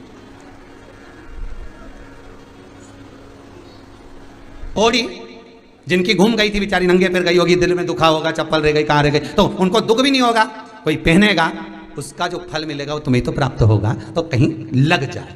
इन हाथों से सत्कर्म करते चले। शिवलिंग का निर्माण करना है अपने हाथों से करो, पंडित जी करेंगे वो अपने। और पंडित जी अगर बनाकर शिवलिंग दे भी देना तो एक बार पानी का हाथ तो तुम फेर ही दो, जिससे ये भाग्य की रेखा पलट जाए, जो दुख है वो कट जाए। इसलिए हाथ तो फेर ही दो उसमें। शिवलिंग अगर पंडित जी बनाकर शिवलिंग दे भी दे तो हाथ फेर दो गीले का, फेरूँ। अच्छा, कई माताएं बोल रही थी हम पानी चढ़ाएं तो शिवलिंग तो पानी में बह जाए मिट्टी का। अब कई करे तो थोड़ा सा घी लगाओ रही, थोड़ा सा हाथ में घी लो, पानी लो, फिर फेरो, फिर उसके ऊपर जब जल चढ़ेगा तो वो टूटेगा नहीं, शिवलिंग गलेगा नहीं, उसका निर्माण करो, सुख पाओ। अब क्या करा जाए तो देवऋषि नारद ने कहा जाओ हिमालय पर, और हिमालय पर जाकर तब साधना करो, शिव जी का अनुमोदन करो, शंकर के शिवलिंग का पूजन। माता अंजना के गर्भ से जब संतान नहीं हुई तब गौतम बाबा ने कहकर शिवलिंग का निर्माण करवाया था, और अंजना माता के गर्भ से श्री हनुमान जी महाराज प्रगटे थे। केवल एक हनुमान नहीं, 6 भाई प्रगटे थे, गतिमान, मतिमान, रतिमान, व्रतिमान, 6 भाई हनुमान के, तब हनुमान। शिवलिंग का निर्माण अंजना माता ने भी करा। शिवलिंग का निर्माण राजा सगर ने अपनी पत्नियों के साथ, कौशिकी और सुमति के साथ बैठकर हिमालय पर्वत पर करा। जब आराधना करना चालू करी, जो आराधना करना चालू करी, तो महादेव को भी आना पड़ा, और महादेव ने आकर कहा क्या चाहते हो राजा सगर। सगर कहते हैं मेरी इन पत्नियों को गर्भ नहीं, संतान नहीं। शंकर भगवान ने कहा चिंता मत करो, चिंता न करिए, तुम्हें तप करते करते श्रावण का जब महीना आए, उस श्रावण के महीने में जब तुम्हारी धर्म पत्नियां शिवलिंग का निर्माण करेंगी, जल की वृष्टि होगी, और अगर ये तन पर जो जल गिरेगा, वस्त्र जो गीले होंगे, उसके बाद भी अगर ये शंकर की आराधना में लगी रही, इनकी वृत्ति में जैसा आएगा वैसा ही इनको पुत्र प्राप्त हो जाएगा। अब राजा सगर को तो कह दिया, पर इन दोनों को कहना था। जो भोजन बनाएंगी सास को, उनको कहना चाहिए ना कि बेटा खीर बना लेना, ने आलू की सब्जी बना लेना, ने भिंडी की सब्जी बना लेना। अब सास किससे कह रही? छोरा से। मैंने तो देख बहुओं को कहा था बना लेना, क्या बना के रखा, दाल बना दिया त्योहार के दिन भी, तो उससे कहती ना, छोरे से कहने से कौन सा फायदा हुआ? कहो तो उनसे कहो जिससे जो बना रही है। संतान जो जन्म देंगे, बाबा को उनको कहना था, पर बाबा को मालूम था भोलेनाथ जी को कि होना क्या है, शिव जी को मालूम था कि होना क्या है। क्या प्राप्त होना है ये शंकर जानते थे। इसलिए शंकर जी ने जाकर सगर को कह दिया, सगर ने जाकर कह दिया कि तुम पूजन करना, श्रावण के महीने में शिवलिंग का निर्माण करना, निर्माण कर आराधना करोगे, बाबा कृपा करेगा, तुम्हारी गोद भरा जाएगी, तुम्हें संतान हो जाएगी। अब दोनों ने शिवलिंग का निर्माण करा, दोनों शिवलिंग का। कौशिकी ने शिवलिंग का निर्माण करा और बाबा से विनय करी, हे भोलेनाथ, मेरे पिता भी आपकी आराधना करते थे, शंभो मैं भी आपकी आराधना कर रही हूँ, कृपा ऐसी करना जो वंश को बढ़ाए, ऐसा संतान मेरे गर्भ से देना। पूजन करा, प्राप्त हो। अब आई सुमति की बात।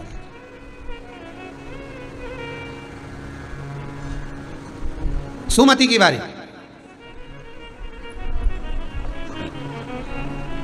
सुमति ने विचार किया,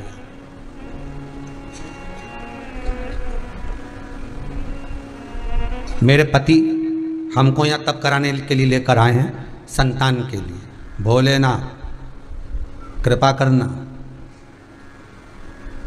कि पति को जरा संतान का बड़ा भाव है, ऐसी कृपा कर दे 1-2 हजार से तो काम ही नहीं चले। कम से कम अब पत्नी शिव जी के सामने करे, कम से कम 60-1 हजार तो औलाद होना चाहिए।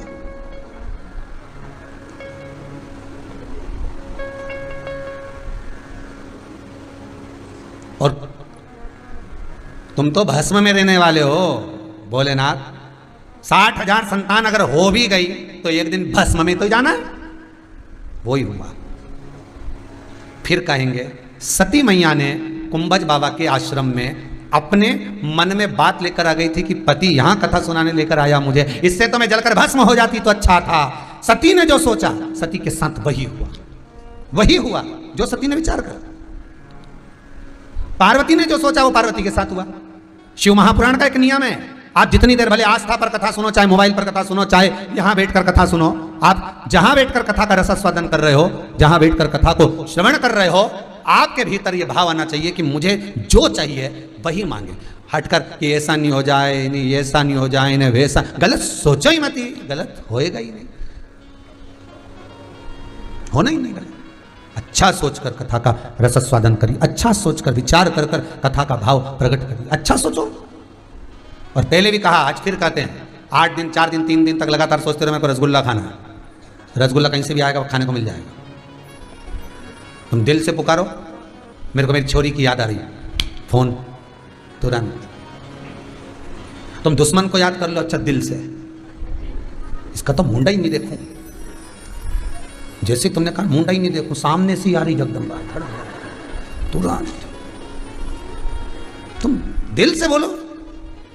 दुश्मन भी तुम दिल से ही तो पालती हो, हृदय से, इसलिए तो दुश्मन भी तुम्हारे सामने बार बार आ जाता है, बार बार उसकी याद आती, बार बार उसकी बात आती, क्योंकि तुम दिल से याद करती तो तुरंत सामने। ऐसे तुम दिल से कभी परमात्मा को भी तो याद करो, एक आध दिन भगवान को याद करो, परमात्मा को याद करो दिल से, परमात्मा तुम्हारे सामने सम्मुख में आकर खड़ा हो जाएगा, नंदी लेकर, पार्वती को लेकर, गौरी शंकर बनकर तुम्हारे सामने खड़ा मिल जाएगा। दिल से याद करो, हृदय से, वो प्राप्त होगा। देरी नहीं रही महाराज।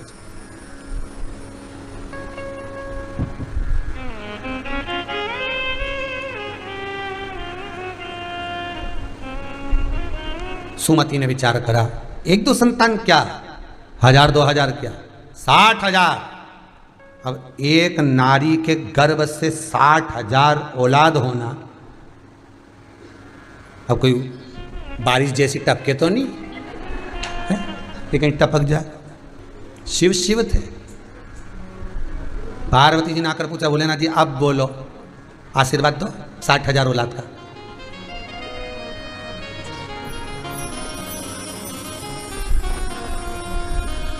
तो आशीर्वाद दो।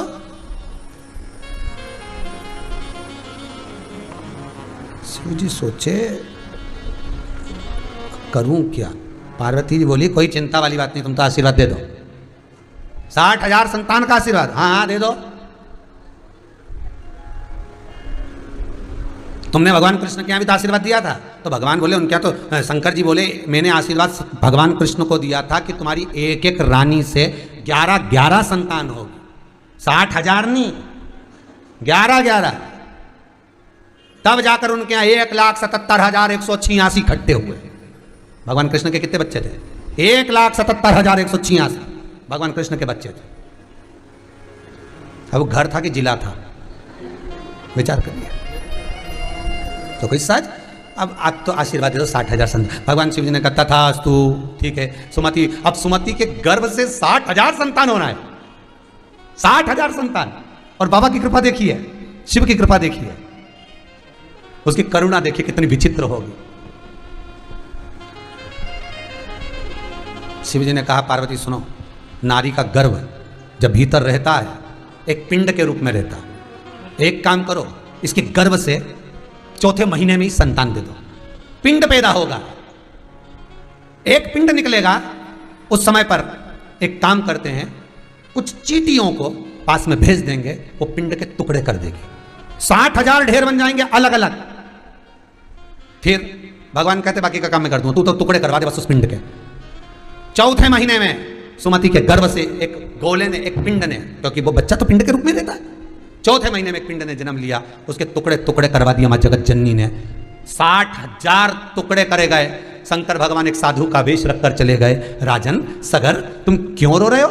राजा सगर बोला मेरी पत्नी को संतान एक को तो हो गई, दूसरी का गर्भ था, 4 महीने का गर्भ था, गर्भ प्रसव हो गया, बच्चे हो नहीं सकते, अब क्या करा जाए? बच्चे हो नहीं सकते, क्या करा जाए? तब उसी समय पर शंकर भगवान ने कहा चिंता मत करो। शिव कह रहे हैं चिंता ना करिए। शंकर जी कह रहे काम करो, क्या? ये जो 60,000 ढेर बने ना, छोटे छोटे टुकड़े जो हुए हैं, इनको घी के घड़े में रख दो। घी के घड़े में? हाँ, अगर घी के घड़े में रख दिया तो संतान हो जाएगी। अब बाबा अगर दिया है, कई माताओं को बड़ी चिंता होती है कैसे होगा, बड़ी मुश्किल से तो 10 साल 8 साल 6 साल बाद तो गुरुजी कृपा हुई शंकर जी की, गर्भ ठेरा, अब सब बच्चा कैसे होगा, कैसे परवरिश, क्या होगा? दिया उसने है तो संभालेगा भी, वो संभाले, संभालने वाला वो है, वो संभालेगा। दिया उसने, हम क्यों चिंता करें? जन्म उसने दिया है तो भरण पोषण करने की जवाबदारी भी उसकी है। उसने गीता में वचन दिया है, अर्जुन के साक्षी में सुन ले रे अर्जुन, जन्म देने वाला मैं, मारने वाला मैं। कोई जन्म देने के बाद माता के स्तनों में दूध भी मैं ही देता हूँ, उदर में भोजन भी मैं ही देता हूँ, श्वास भी मैं ही देता हूँ, और मरने के बाद परिवार वाले अगर कफन नहीं देते, लकड़ी नहीं देते, अग्नि नहीं देते, तो अग्नि कफन सब मैं ही देता हूँ, कोई दूसरा नहीं देता, मैं देता हूँ। मुझे कोई मतलब, शिव दे रहा है, शंकर दे रहा है, करुणा सागर दे रहा है, तो वो देने में कमी ना रखे। 60,000 घड़े में से 60,000 बच्चों ने जन्म लिया। दूसरा भाव क्या था सुमति का, वो याद कर लीजिए कि एक ना एक दिन भस्म होके तुम्हारे पास ही तो आएंगे। 60,000 पुत्र थे राजा सगर के। अश्वमेध यज्ञ करा और यज्ञ का घोड़ा चले गया इंद्र लेकर, इंद्रदेव लेकर गए, ढूंढते ढूंढते कपिल मुनि के आश्रम में पहुंचे। 60,000 पुत्र एक साथ ढूंढने के लिए गए कपिल मुनि के आश्रम में। कपिल बाबा पर चोरी का इल्जाम लगा दिया। संत साधु सन्यासी तपस्वी साधक उपासक भगत भक्त, घर में अगर कोई ठाकुर जी की सेवा करने वाला हो, भगवान की सेवा करने वाला हो, अर्चना करने वाला हो, पूजन करने वाला हो, स्मरण करने वाला हो, उसके भीतर भगवत चर्चा चल रही हो, तो निवेदन है उस पर कभी इल्जाम ना लगा, पहले पूरा प्रूफ आ जाए तब इल्जाम। व्यर्थ का इल्जाम, प्रमाण हो कहिए।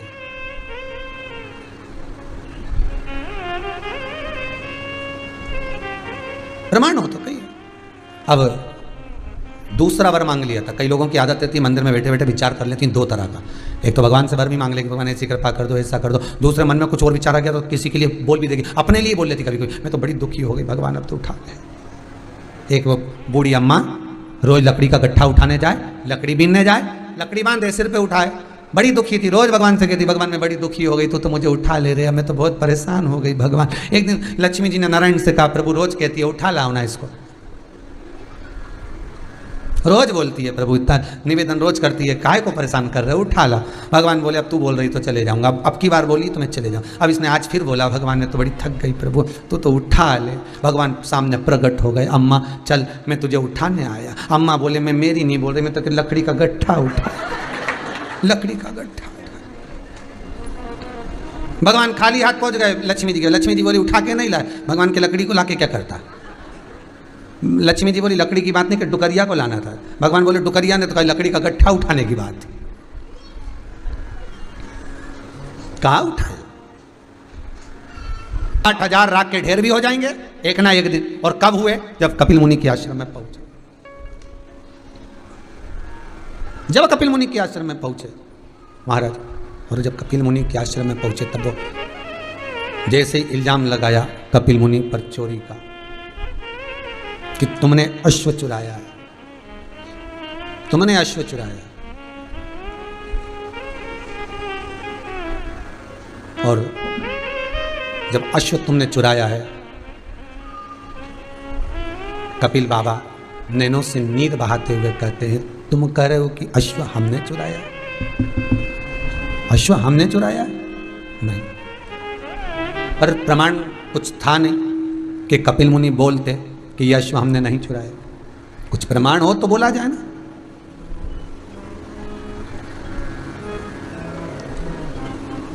चोरी का इल्जाम बहुत सोच समझ कर लगाइए। एक उंगली किसी पर भी उठाओ तो सोच समझ कर उठाओ, क्योंकि ये 3 उंगलियां हमारी ओर जा रही है कि अपने भी भीतर एक बार झांक कर जरूर देखिएगा। कपिल बाबा पर लग गया चोरी का इल्जाम। कपिल ऋषि पर जैसे ही लगा, बस क्रोध की अग्नि में 60,000